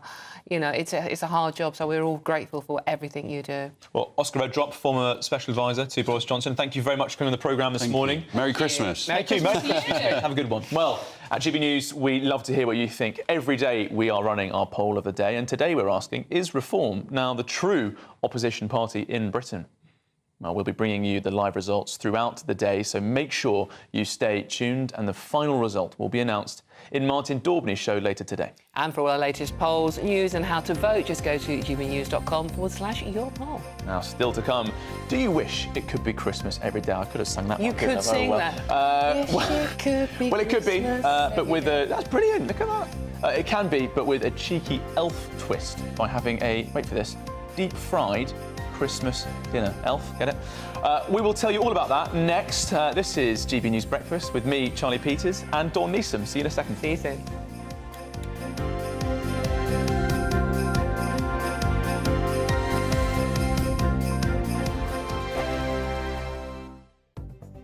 The latest GB News travel. Good morning, I'm Russell Holding. Trains have been stopped between York and Knaresborough because of a shortage of staff. Most train operators are running a different timetable today, with most also finishing earlier than usual this evening. In West Yorkshire, the A642 is closed each way along Wakefield Road at Swillington near Leeds for an investigation. The port of Holyhead remains closed for emergency repairs, with sailings cancelled again today between Holyhead and Dublin. The M1 in Leicestershire is blocked southbound by an accident at junction 21 near Leicester, causing queues. In Oxfordshire, the Eastern Bypass Road in Oxford's closed northbound off Garsington Road for an investigation. Buses replaced trains from Bedford and Harpenden into and out of St Pancras Station in London again today because of engineering works. Also in London, the A23 is closed each way along Streatham High Road for an investigation. And that's the latest. You can stay up to date throughout the day by visiting our website, gbnews.com. Martin Daubney, weekdays from 3 p.m. Jaguar has ditched its growling big cat logo as part of what can only be described as a woke rebrand. The badge that has been used for decades, look at it, beautiful, on the bonnets of luxury cars has been swapped for a curved geometric J badge. They've also released a brand new advert, look at it, for their rebrand, which prompted Elon Musk to ask if the company actually sold cars. I thought this was a wind-up. It's not. It's true. Joining me now to discuss this is the motoring journalist Amanda Stratton. Amanda, what on earth is going on at Jaguar? The car of James Bond, Batman, Arthur Daley has gone off the scale woke. Please make sense of it. The E-Type is an absolutely iconic car, and it's important that people remember that, in fact, in its heyday, Jaguar was an incredibly prestigious brand, more so really than other British brands like Aston Martin, for example. But, you know, people in the industry are left sort of scratching their heads because you need to do something bold, you need to do something that catches people's attention, but you also need to stay true to who you are and what you are, and I'm not sure that this is it. Amanda, that could be an advert for anything. It could be cat food. It could be Karl Lagerfeld. It could be literally anything apart from a Jag. Well, I mean, honestly, I mean, OK, we're talking about it. So we are talking about it, but we're not talking about it for the right reasons, are we? And I think if I was going to be speculative here, I would like to think that this is actually all part of a cunning plan to get everybody talking about it. Yeah. So when they do launch the first new car that we're going to see, which, you know, people have been waiting, as I say, since 2001. GB News, the People's Channel.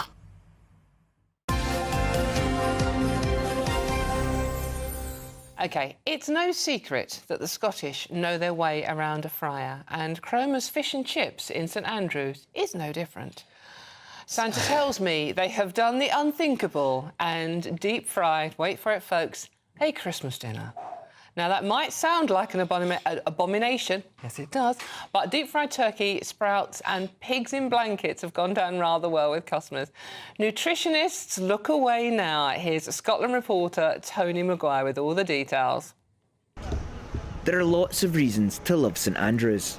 It's the home of golf, with a crumbling castle and a ruined cathedral to the town's namesake, the patron saint of Scotland. But now there's another reason.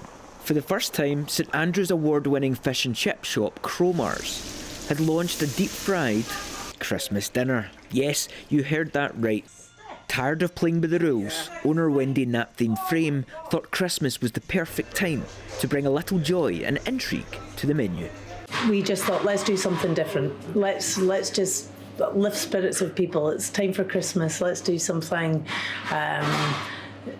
just a different idea. You know, and we put it out to the public, asked them what they thought, would they be up for that? And, you know, the amount of people that have said, yes, we'd like to come to Cromer's, but, you know, we wanted to be traditional. So we've played around in the kitchen and it came out really, really well.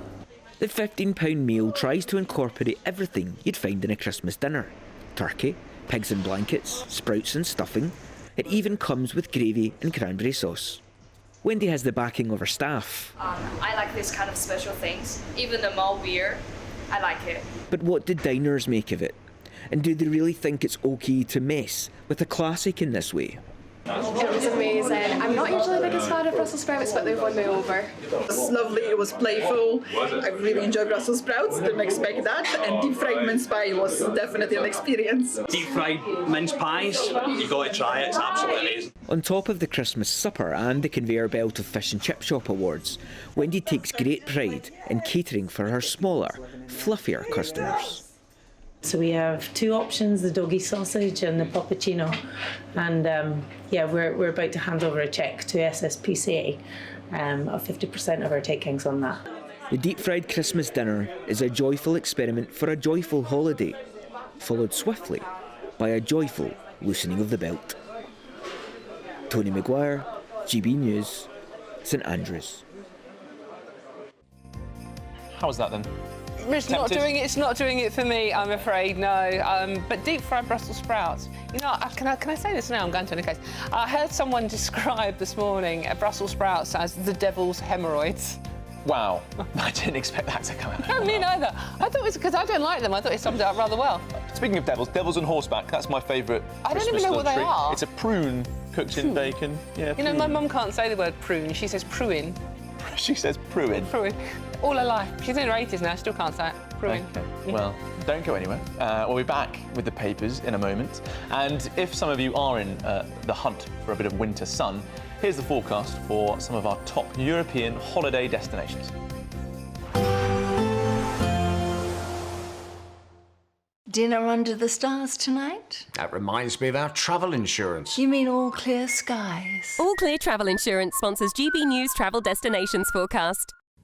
No snow for the UK this Christmas, but there is across other parts of Europe, particularly across the southeast. Generally fine and sunny for the Canaries on Christmas Day and across Madeira as well. That will be quite windy here. Plenty of winter sunshine on offer across Iberia, but it will be turning cooler here with the winds coming down from the north. Heavy rain across the Balkans and Italy on Christmas Eve, clearing, but some snow flurries following and some heavy downpours across Greece and Turkey. Sunny skies in Barcelona, but not very warm. All Clear Travel Insurance sponsors GB News Travel Destinations Forecast. Hi there, I'm Michelle Dewberry and I'm going to take a second to tell you all about my show, Dubes & Co. We start off with the issues of the day. We then bring in both sides of the arguments. We get rid of the disrespect. And then you throw me into the mix. And trust me, I'll tell it exactly how it is. And then, of course, the magic ingredient, you at home. We mix it all together and what have we got, in my opinion, the best debate show in town. Monday to Friday, 6 till 7 on GB News, Britain's news channel. Sunday with Michael Portillo from 11, only on GB News. Cryptocurrency entrepreneur Justin Sun spent $6.2 million, £4.9 million on a banana, duct taped to a wall, a piece of art by artist Mauricio Catalan. Other artwork has recently caused controversy. A portrait of the British computer scientist Alan Turing by the world's first ultra-realistic robot artist, let us say ADAR, sold at auction for almost $1.1 million. Joining me now to talk about these latest hoo-has is art critic and mentor at the University of Arts London, Estelle Lovett. I have a feeling that in the case of the banana, it's quite a lot to do with the buyer. Now, you've researched the buyer a little bit. Do you want to tell us a little bit about Justin Sun? Yes, so he's a very wealthy cryptocurrency dealer. And of course, you know, everything now is AI and FTs, and it's the way that money's going, and it's very good publicity for him. So obviously, you know, he's not daft. But what makes this banana so unusual is, and it has, as you say, taken the art world by storm. It is the current spectacle, and what's amazing is that even during these very difficult times, the art market still manages to spend big on a significant fuss. Why has it created this fuss? Well, don't forget, the winning bid just happened in a matter of minutes. It took Justin Sun minutes to beat 6 other rivals, so they've all got mega bucks in their pocket. But you know, it's conceptual art at its best. GB News, the People's Channel. It's Patrick Christie's Tonight, and here we do things differently. It's explaining the absolute madness of this, doesn't it? It's explosive. I mean, this is very good. It's lively. 850. Your government sat there, Sean, and it did nothing. It's controversial. And the Middle East has been in turmoil since before I was born. It's everything you need to kickstart your evening. Everyone's had their Weetabix tonight. I love to see it. That's Patrick Christie's Tonight, weeknights from 9 p.m. Only on GB News, the People's Channel, Britain's news channel.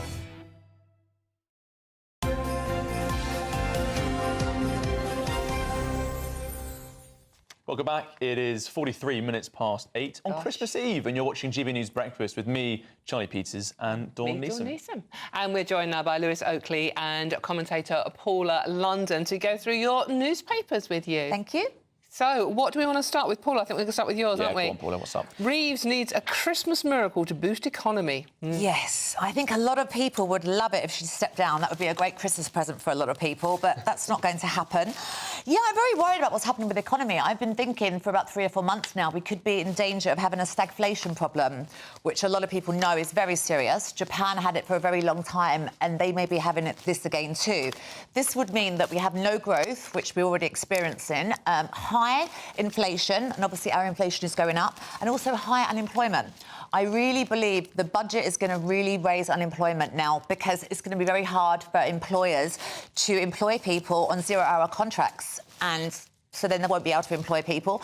A lot of people will be let go because it's too difficult now to employ people and then get rid of them. So I just think a lot of people just won't be employing. This ties in a lot with the story from earlier in the week about there's more people on some form of benefit now than in work. And I do think, you know, as a young person that is, you know, working almost 6 different jobs at the moment and still not, you know, I'm not rolling around in money. I do feel like there's a point these days where it's like, we can't keep having this bad economy. You can't get, people are getting disenfranchised. People are actually working really hard, doing all the hours they can to make money. It's still not going far enough. And I think a lot of it comes back to house prices. I really do. If you're spending so much money... And immigration, that's the problem. That's why rents are so high. If you're spending so much money on renting or your mortgage and you don't have that spare cash, then that's what happens with the economy. There's no money to invest in anything or spend your money on anything. Do you both think that Rachel Reeves might have talked the economy into a lack of growth with her negativity around Britain as a home for business? I've seen some reporting recently about British business confidence absolutely diving Well, the problem is she's not a very good economist. She actually isn't an economist, as we know. There was some debate about that, and she's not here to defend herself on that one. Look, I don't think she's not coming, you know, making everyone feel confident. And as someone that works in a small business as well, you know, we do need that confidence. But I mean, we've just since around the time of COVID, the economy has just been awful. And as someone that, you know, depends on the economy being good, it just feels like such like a long slog of the last 5 years that we've had. Various governments, I think they were all as bad as each other, where it's just like that we just need some positivity. We need to be able to think that, OK, we can work a decent job and we can not worry about putting the heating on. And we just haven't had that for so long. Paula, what sort of changes would you like to see to restart that feeling? Because Rachel Reeves is going to make a speech next month where she's going to say, I've fixed the foundations, here are some plans I have for growth. What would you like to see her announce? Well, firstly, she hasn't fixed the foundations. And also, she inherited the fastest growing economy in the G7. And also, inflation was at our target, 2%. All she's done is make things worse. She doesn't understand that the more you tax people, you actually end up getting less in the Treasury. And she can't seem to get her head around that. And if you can't admit that, she's never going to make any headway at all whatsoever. So you'd reverse things in the budget, is yours? Some things, yeah. And I would definitely, even with the non-doms, obviously people should pay their fair amount in tax, but it doesn't work how she thinks, because when people leave, they'll be getting no tax on their businesses and what they spend, etc., etc. London is not a great place to live right now. It's not very safe. They can go to other places where they can pay less tax and be safe. And, yeah, we're not offering a lot to people. And to rise their taxes, people are just going to leave in their droves. And they are. They're going to Dubai. Dubai are now going to have corporation tax at around 9%.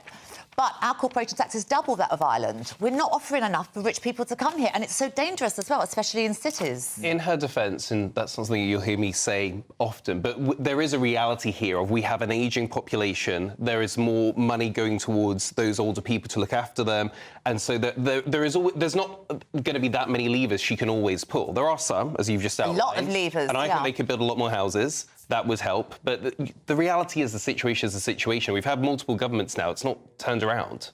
Sure, let's get back onto some cheerful stuff. Let's talk about Christmas. She says, looking at the front page of the Daily Star today, which is put on to have a bit of a giggle with things, boffins warn of a techno meltdown on festive big day. What on earth's going on Yes, here? this is a worry. So Christmas football is at risk as experts fear the internet won't be able to cope with festive streaming. So this is the idea that there's going to be so many more people at home. There's a lot of sport on over Christmas. People will be watching films.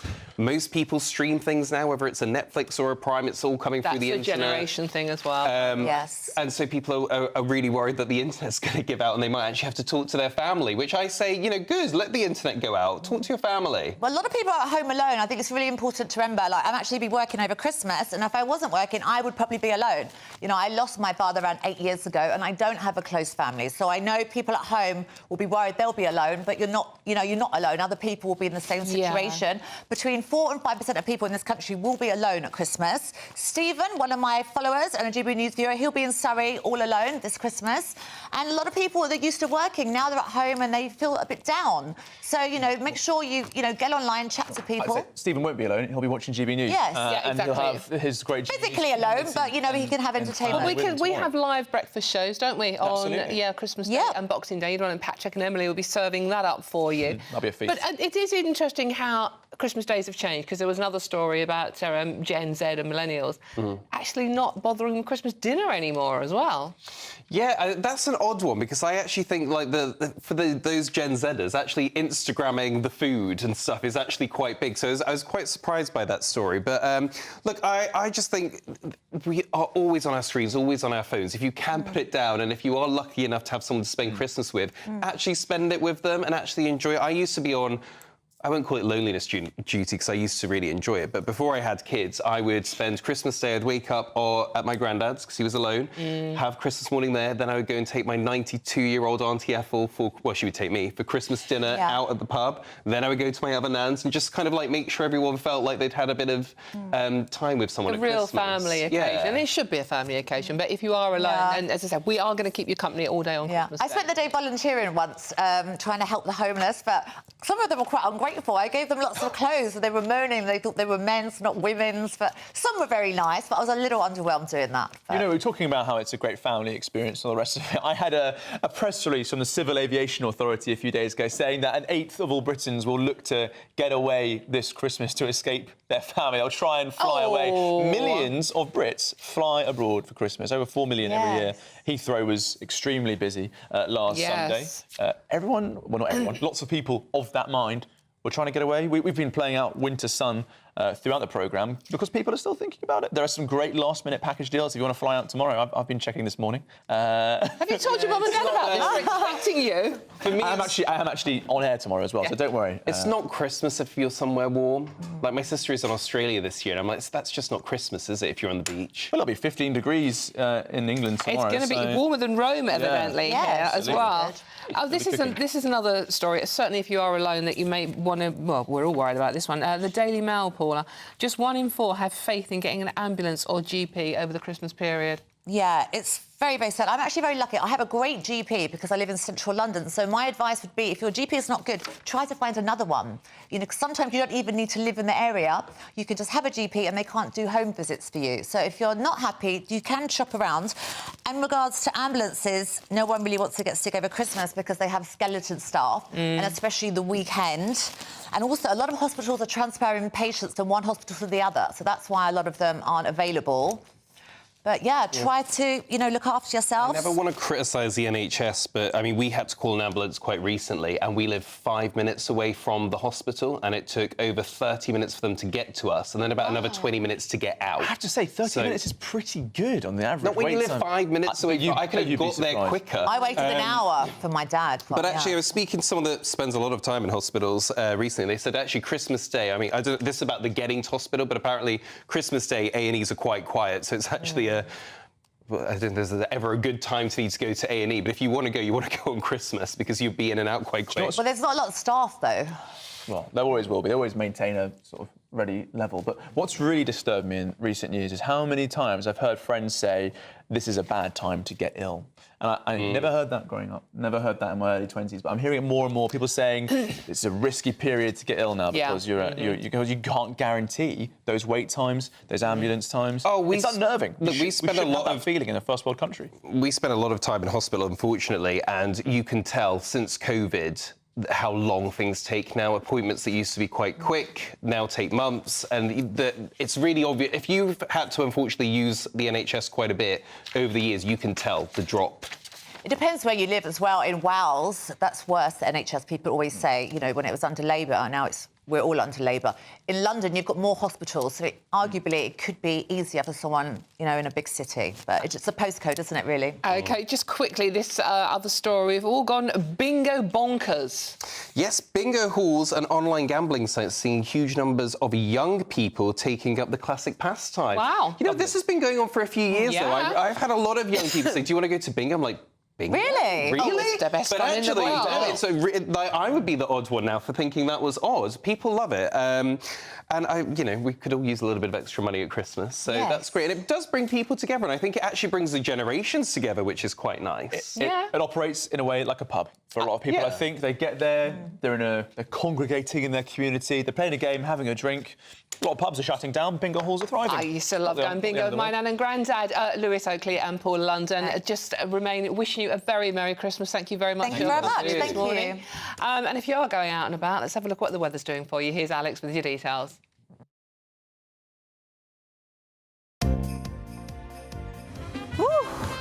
A chilly start will give way to a lovely, warm afternoon. Boxed heat pumps, sponsors of weather on GB News.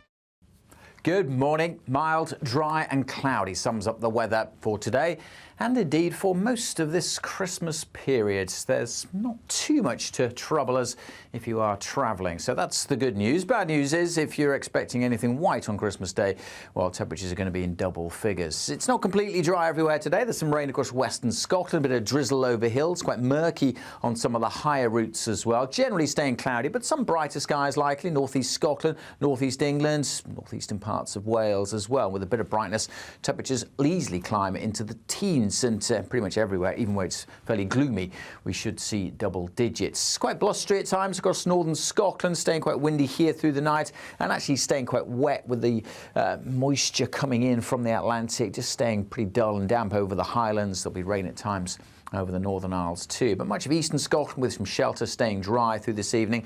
Largely dry, but fairly cloudy and breezy across Northern Ireland and Northern England. Some drizzle at times over the Pennines perhaps. Some breaks in the cloud likely across parts of England and Wales here and there, but most areas just staying cloudy and dry.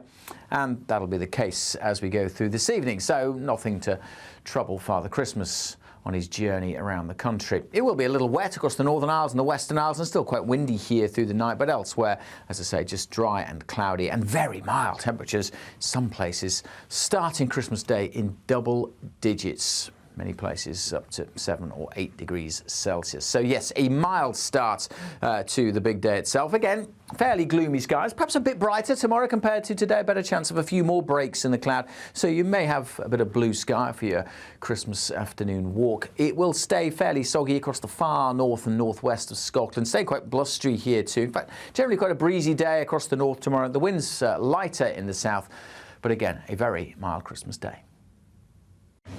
A nice bright morning will generate a lovely warm day, right through to the evening.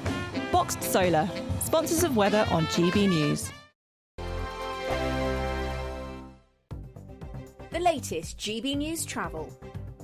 Good morning, I'm Russell Holding. Buses replaced trains between York and Knaresborough because of a shortage of staff. Most rail operators are running a different timetable today, finishing earlier than normal this evening. In West Yorkshire, the A642 is closed in both directions along Wakefield Road at Swillington near Leeds for an investigation. The port of Holyhead remains closed for emergency repairs to storm damage. Sailings remain cancelled between Holyhead and Dublin, we reckon, until the middle of January at the earliest. The M1 in Leicestershire is blocked southbound by an accident at junction 21 for the M69 near Leicester, causing queues.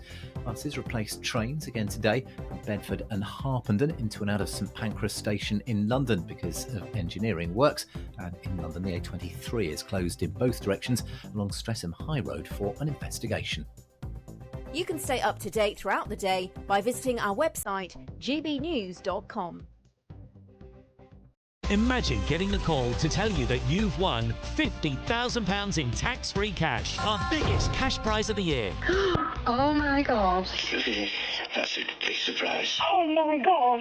This is amazing. I'm in shock. I'd say don't hesitate, do it. For another chance to win, text cash to 63232. One entry costs £2 plus one standard network rate message. Or text bonus to 63232. 5 entries cost £5 plus one standard network rate message. Go to gbnews.com/win. Entries start from just £2. You can call 0903 681 3232. Calls cost £2 plus your network access charge. Or post your name and number to GB10 PO Box 8690 Derby DE1 9TT. UK only. Entrance must be 18 or over. Lines close at 6 p.m. on the 31st of January. Please check the closing time if listening or watching on demand. Good luck. Every Saturday, 10 till 12, we'll bring you all of the news that you need to know. We'll also remind you that there is so much to smile about. It's my favourite time of the week. I get to relax, enjoy some light-hearted stories, and let Ellie teach me about fashion too. That's Saturday Morning Live, every Saturday, 10 till 12. Only on GB News, Britain's news channel.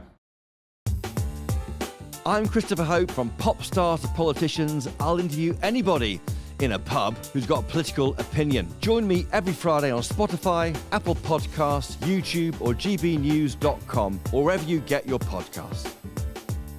This is GB News, the People's Channel. This is Britain's Newsroom, where your voice matters. It's just astonishing. With expert analysis and honest opinion, we don't just keep you informed. We bring you unique perspectives you won't see anywhere else. Can't argue with any of that. When the news happens, it happens here. On Britain's Newsroom, weekdays from 9:30 a.m. Only on GB News.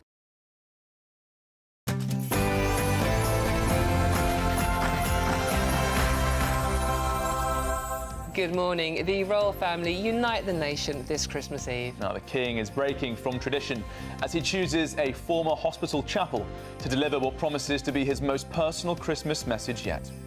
After a year of health battles for both the King and the Princess of Wales, tonight the family will lead us into Christmas Day with Catherine's Carol concert. Welcome to our Together at Christmas Carol service here at Westminster Abbey. Christmas is one of my favourite times of the year. It is a time for presents, tinsel and mince pies, but it's also a time to slow down and reflect on the deeper things that connect us all. And in Downing Street, the Prime Minister releases his first festive message with a promise of better times to come as Conservative leader Kemi Badenoch ushers in the festivities. We're looking towards a better, brighter future for every person and celebrating the joy and wonder that Christmas brings. My message to everyone at this Christmas is have a happy one, but also remember all of the people who might be in your community or even in your family who need your support, and let's not forget them either. Meanwhile, Reform UK, who haven't given us their Christmas message yet, but we will bring it to you as soon as we have it, have launched an online tracker as the party boasts it's about to surpass the Conservative Party membership. And look at that, that's the live tracker. As of this morning, there's less than 8,000 members between the two parties. Indeed. OK, and how does a deep-fried Christmas dinner sound to you? One chippy in Scotland says it's a crackling success and rivals the traditional festive feast as we all know and love it. There's nothing white in your Christmas weather forecasts, but the good news is if you're travelling, there shouldn't be too many problems caused by the weather either. Join me later for your full Christmas Eve and Christmas Day weather forecast. It's just gone 9 o'clock on Christmas Eve. I'm Dawn Neeson. And I'm Charlie Peters, and this is GB News Breakfast.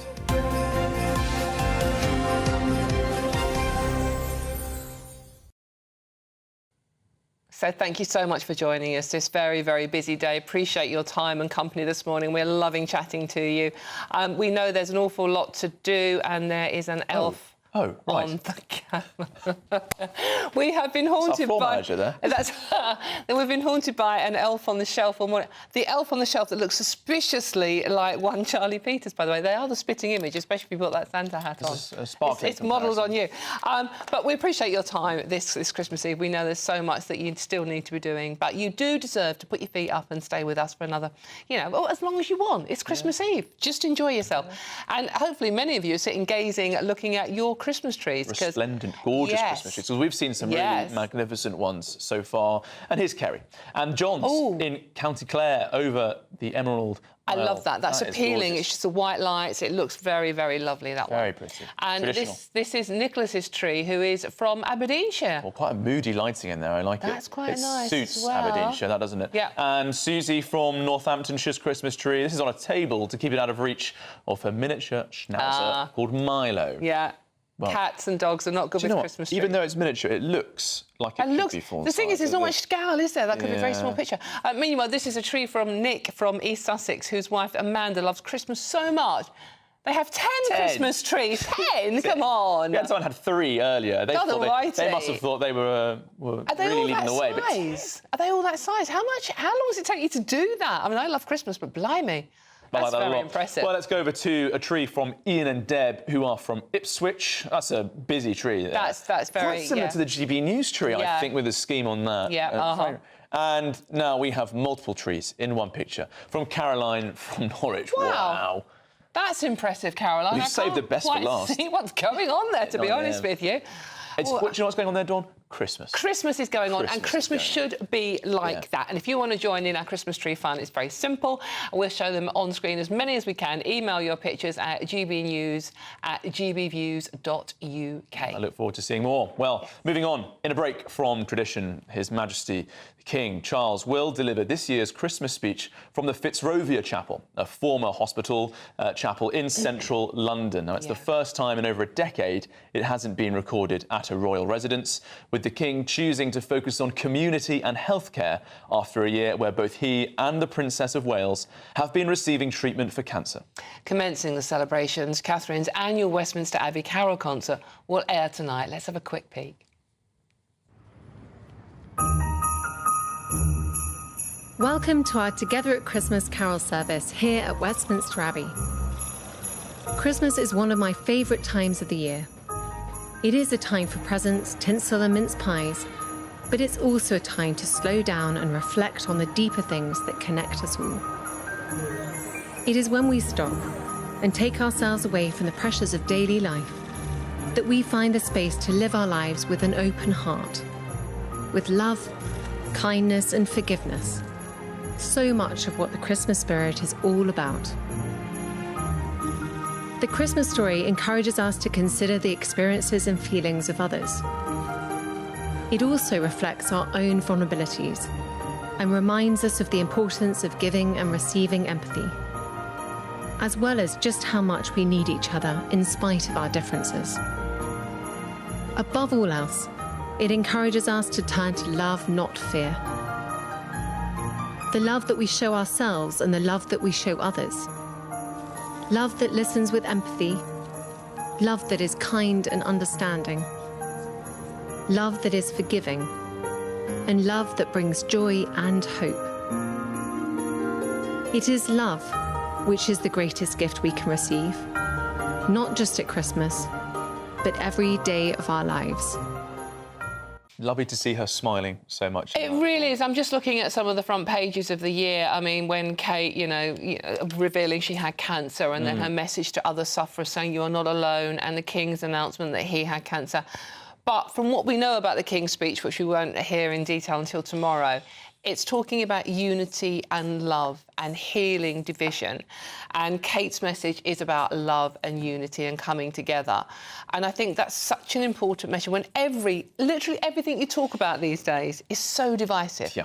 Everything is either black or white. No, it's not. There are grey areas. And, it is worth talking about our differences, listening to one another. It's all about, I always say, it's debate, not hate. Yeah. And that's what it should be about. But the main message, as Catherine says, not just at Christmas, but every other single day of the year. And that's what we forget as well. It's about love. And I think people will be grateful to hear that message from the royals. Politicians are making it as well. But, of course, the royals have a more special avenue in bringing that sort of message into our front rooms, into our minds and into our hearts, frankly, with that message from the Princess of Wales, who's not been seen very much in public this year. And, of course, due to her ongoing medical battle, frankly.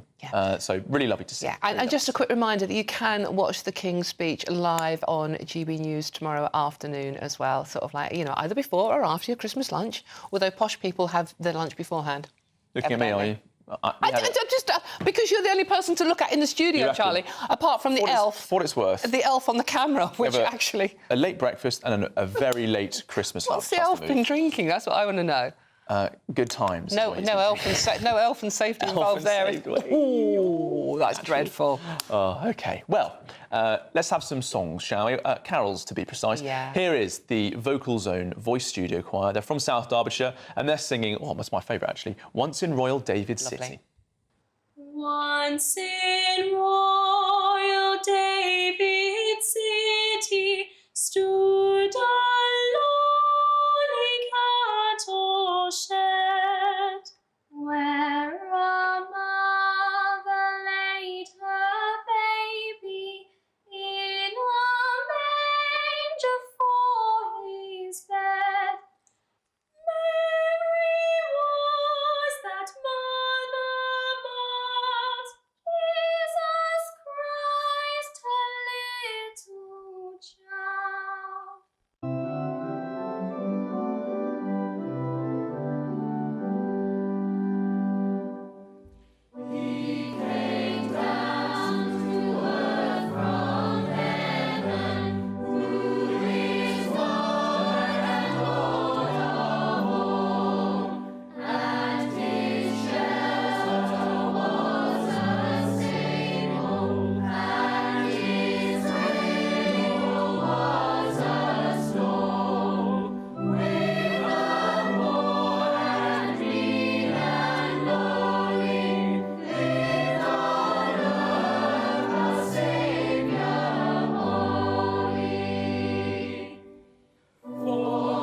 Well, that was extremely beautiful. I love that. Well, it was extremely beautiful, apart from the fact you were joining in, living my ear. Apart from, I don't know about that. It was beautiful. I think it was accentuated by my sort of accompaniment. Accentuated? Yeah. It's an interesting choice of word, not necessarily one I would have chosen. I will be taking a taxi back to Surrey tomorrow after work, in case you're wondering. Yeah. Some comments here. Susan in Croydon said the carol's beautiful. Richard Hill said he was getting fed up with them. He said it was high-pitched squawking. What? Oh, that's mean. I thought that was lovely. That's a really hard carol to sing, as you proved in my ear. Meanwhile... That's the squawking that he was hearing, clearly. So we left his mic live. Sorry about that. Meanwhile, Mari says, great together, Dawn and Charlie. Good match there. Do you hope you can work together more often? Not going to happen, by the way. Not going to happen. Had enough. Joke, by the way. And have a lovely Christmas, both of you. Thank you very much. Yeah, Merry Christmas to you too. Yeah, Merry Christmas to you and Merry Christmas to all of you out there. And thank you for joining. We really appreciate your time because we know how busy it is for everyone out there today. I mean, there's so much still to do if you're like me and you haven't done hardly any of it yet. Well, on that really cheery note, I guess you're all desperate to hear what our politicians have been saying to us for Christmas, because they've released their festive messages, aren't we lucky, where they look to the future and hope that any blunders get buried with 2024. First up, let's listen to what the Prime Minister, Sir Keir Starmer, has had to say. This Christmas, I will be hoping for peace, particularly in the Middle East, as the birthplace of the Christmas story. I'll be looking towards a better, brighter future for every person and celebrating the joy and wonder that Christmas brings. So, from my family to yours, I hope you have a very Merry Christmas. OK, and here is what the leader of the Conservatives, Kemi Badenoch, had to say. I think that Christmas is a time for us to reflect on all that's happened in the year. Sometimes we have amazing years. Sometimes, like when I lost my dad, we have difficult years and we're commiserating, but we do it together. But it's a time for us to support all of those people who need our assistance, who need our help, who need our support. And that's one of the best things about Christmas, that it isn't just about all of the things that we love and want to do, but thinking about other people. We also had a message from Sir Ed Davey earlier. We can't play it again because it was a small blockbuster movie, but it was... But he was wearing a very festive jumper. And for those of you asking, we haven't played Reform on it yet because we haven't had it in yet. Reform are doing very well at the moment with about to overtake Labour's membership. But they are slacking on the Christmas message timings. But stay with GB News all day, because as soon as we get that Reform Christmas message, we will be showing it to you in full. Yes, absolutely. And every day we'll also be running our poll of the day, and it's on a similar theme, because we're asking today, is Reform now the true opposition party in Britain? Right, here's the results so far, because 94% of you think so, and just 6% of you disagree. It's troubling hearing for the Conservatives, who are His Majesty's most loyal opposition. But the final result will be announced later in Martin Daubney's show. And for all our latest polls, news and how to vote, just go to gbnews.com/poll. A very interesting response so far. During Advent, as we count down to Christmas Day, we are hearing from church ministers across the country. Each day, they have a special message for you to celebrate the festive season. The GB News Advent Calendar, Day 24. My name is Marjorie and I'm a minister in the north of England. Since the beginning of time, the world has known two contrasting realities, light and darkness, day and night. And as humans, we are drawn to the light. The darkness feels vulnerable and it's very disorientating to suddenly find yourself in pitch darkness. In the account of the Christmas story, we hear that the light shone in the darkness and the darkness did not comprehend it. And throughout his life on earth, many people did not recognize Jesus for who he was, the light of the world. Some were confused and bewildered, and for some, he was not the king they imagined. Others were simply lost in their own darkness and missed the reality of who was in their midst. We live in a culture that is very spiritually hungry, yet the source of spiritual light is very important. Jesus says that he is the light of the world. That is the exclusive source of all that is good, light and life to us. At this Christmas time, let us remember, just as the shepherds followed the star, and recognize our need of a Saviour who offers such light to this dark world. Lovely. I really, really love those. Even though I'm not particularly religious, I just think the spiritual message coming across in these.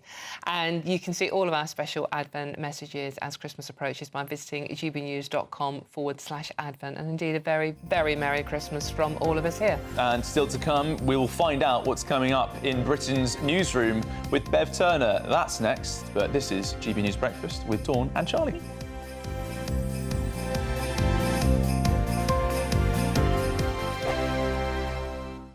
Good Afternoon Britain isn't just about us. The wonderful thing about this programme is it's about everyone watching. It's an interactive programme. Well, there absolutely is something to see here, and we're going to be talking about it more. Whether it's breaking royal news, Will, please bring us up to date. or indeed a particularly punchy speech in the House of Commons, Very, very curious. we bring it to you live, and then we bring you live reaction as well. That's Good Afternoon Britain, weekdays from midday. Only on GB News, the People's Channel, Britain's news channel.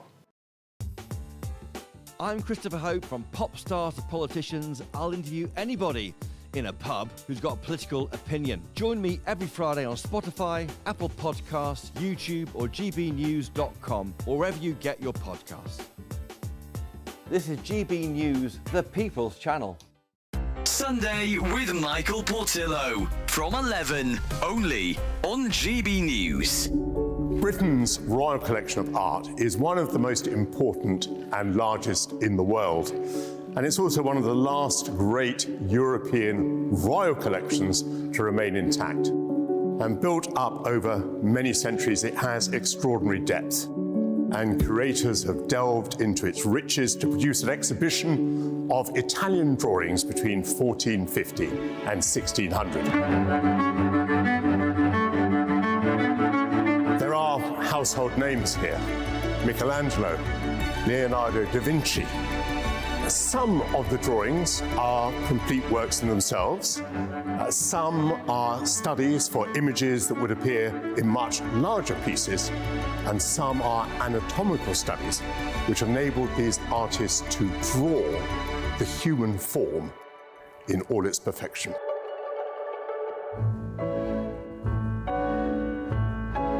This is the earliest drawing in the exhibition of around 1450, and it's made by Fra Angelico, the great Florentine painter. It may seem an obvious thing to say, but we only have drawings like this if they have survived. And these drawings were not seen at the time as works of art. They were workshop studies.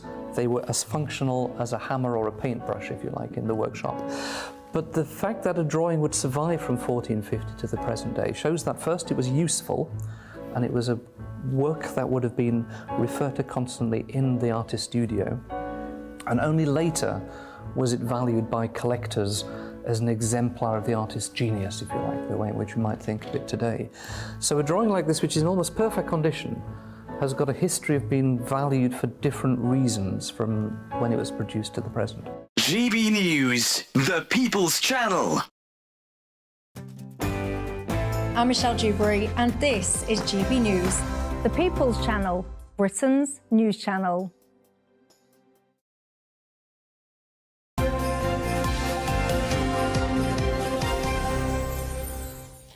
OK, well, you might be shocked to learn, but Christmas is tomorrow, and there is still plenty of time to give yourself a brilliant start to 2025 by winning our festive treat, an incredible £50,000 in cash. It's the biggest ever Great British giveaway, and all that is tax-free. Rachel Reeves can't get hold of it. Not a pinch. And here's how you do it. There's just one sleep till Christmas, and all through the land, GB News has the chance to win a nifty 50 grand. That's cash for the new year. You could go on a spree. And the best thing about it, it's totally tax-free. From Santa with love, you could be our winner. Just enter right now, or right after Christmas dinner. It's a cracker of a prize, guaranteed to enthrall. From all of us at GB News, Merry Christmas to you all.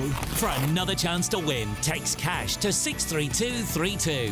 One entry costs £2 plus one standard network rate message. Or text bonus to 63232. 5 entries cost £5 plus one standard network rate message. Go to gbnews.com/win. Entries start from just £2. You can call 0903 681 3232. Calls cost £2 plus your network access charge. Or post your name and number to GB10 PO Box 8690 Derby DE1 9TT. UK only. Entrance must be 18 or over. Lines close at 6 p.m. on the 31st of January. Please check the closing time if listening or watching on demand. Good luck. Good luck indeed. Now, we have been joined in the studio by an angel. Christmas angel. She absolutely looks like a gorgeous Christmas angel, but she's not going to sit on top of the tree. I might try. The morning is young. Anything could happen. Elf and safety. We can't do that. We've got an elf that's looking a bit sad as well. Well, Bev Turner is here to tell us all about what's coming up in her show. It is Christmas Eve. I thought I'd make a little bit of an effort, but I didn't realise that everybody in the office would completely take the mickey out of me for dressing like the angel off the top of the tree. Love your haircut today, Charlie. Thank you. Feeling sharp. I did give you a little bit of a hard time yesterday for not looking quite as dapper as you should have done. I'm glad to see you went to You're the right to raise it. I took it very seriously. Well, you did that and I make him wear a Santa. Charlie can't win. I know. We're going to be talking to a farmer at the top of the show this morning about these vegetable deals in the supermarkets. You've seen them. It's like 10p for a pack of carrots. We want to find out if the farmers being hit by that. We're also going to have just some regular faces and favourite faces from Britain's Newsroom, finding out they're zooming into the show. What are they doing for Christmas? Sharon Davis, Stephen Powell, Mike Parry, all going to be joining us. And I've got Sophie Reaper in Bolton. Have you spoken to Sophie this morning in Bolton? No. Right, well, I'm going to set Sophie a couple of shopping challenges to do during the show this morning. So that's, yes. And Chorley Football Club is opening its doors tomorrow. So we're going to be talking to Chorley Football Club to find out why they do that on Christmas Day. That's great. Talking of shopping... Oh, yeah. Have you done all yours? Are you ready, Bev Turner? You better be, considering you're on air for a minute. Are you ready? I mean, you know... Well, this is a terrible confession, but I've got friends coming round tonight and we're having a delivery. I said to them, I said, listen, I'm not cooking. I've got family tomorrow. And I said, I'm not cooking tonight, so we're doing a delivery tonight because my fridge couldn't take the stuff for tonight and tomorrow. Right. So it's the first time I've ever done that on Christmas Eve. We're having Greek food. I think that sounds a little lovely. mezzo sharing platter experience. Yeah, big nice Greek salads, chicken, you know, all that sort of stuff. So not very terribly British festive tonight, but I will, of course, have my smoked salmon and champagne. Tomorrow is going to be festive? Festive, yeah. All the kids at home, all the family, lovely, lovely. But as you can see, my brain is worrying because I'm now thinking, what have I not done by tomorrow? Thanks for reminding me. I'm here to do that because I'm in that boat as well. Wrapping capabilities strong? Wrapping capabilities are good. It made all the difference having one of those ring sellotape things. You know, the sellotape you put on your finger? Yeah. Oh, absolute game changer. I was doing it until about midnight last night so that I can enjoy this afternoon when I come off air today. Right. You've got that champagne and that smoked salmon waiting for you. I do, indeed. As you should as well. As do we. Yeah, too, absolutely. Right? Yes, join the show. Indeed. Send me your pictures. If you're having smoked salmon and champagne this morning, send me your pictures. Exactly, yes, and the trees as well, keep them coming in. Well, I think that's it. All left for us to do is say thank you so much for joining us. We appreciate how busy it is today. As you've heard, don't go too far. Bev is coming up next with an angel in the studio. Cracker of a show. And tomorrow we've got a brilliant day for you with Patrick Christie and Emily Carver serving up breakfast for you. Charlie, it's been an absolute delight. Thank you so much. Merry Christmas. And Merry Christmas to all out there. Merry Have Christmas, a wonderful folks. time. Thank you.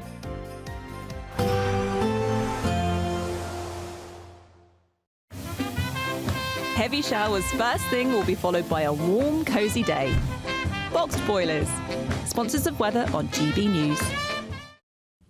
Good morning. Mild, dry and cloudy sums up the weather for today and indeed for most of this Christmas period. There's not too much to trouble us if you are travelling. So that's the good news. Bad news is if you're expecting anything white on Christmas Day, well, temperatures are going to be in double figures. It's not completely dry everywhere today. There's some rain across western Scotland, a bit of drizzle over hills, quite murky on some of the higher routes as well. Generally staying cloudy, but some brighter skies likely. Northeast Scotland, northeast England, northeastern parts of Wales as well. With a bit of brightness, temperatures easily climb into the teens and pretty much everywhere, even where it's fairly gloomy, we should see double digits. Quite blustery at times across northern Scotland, staying quite windy here through the night and actually staying quite wet with the moisture coming in from the Atlantic, just staying pretty dull and damp over the Highlands. There'll be rain at times over the Northern Isles too, but much of eastern Scotland with some shelter, staying dry through this evening. Largely dry, but fairly cloudy and breezy across Northern Ireland and Northern England. Some drizzle at times over the Pennines, perhaps. Some breaks in the cloud likely across parts of England and Wales here and there, but most areas just staying cloudy and dry.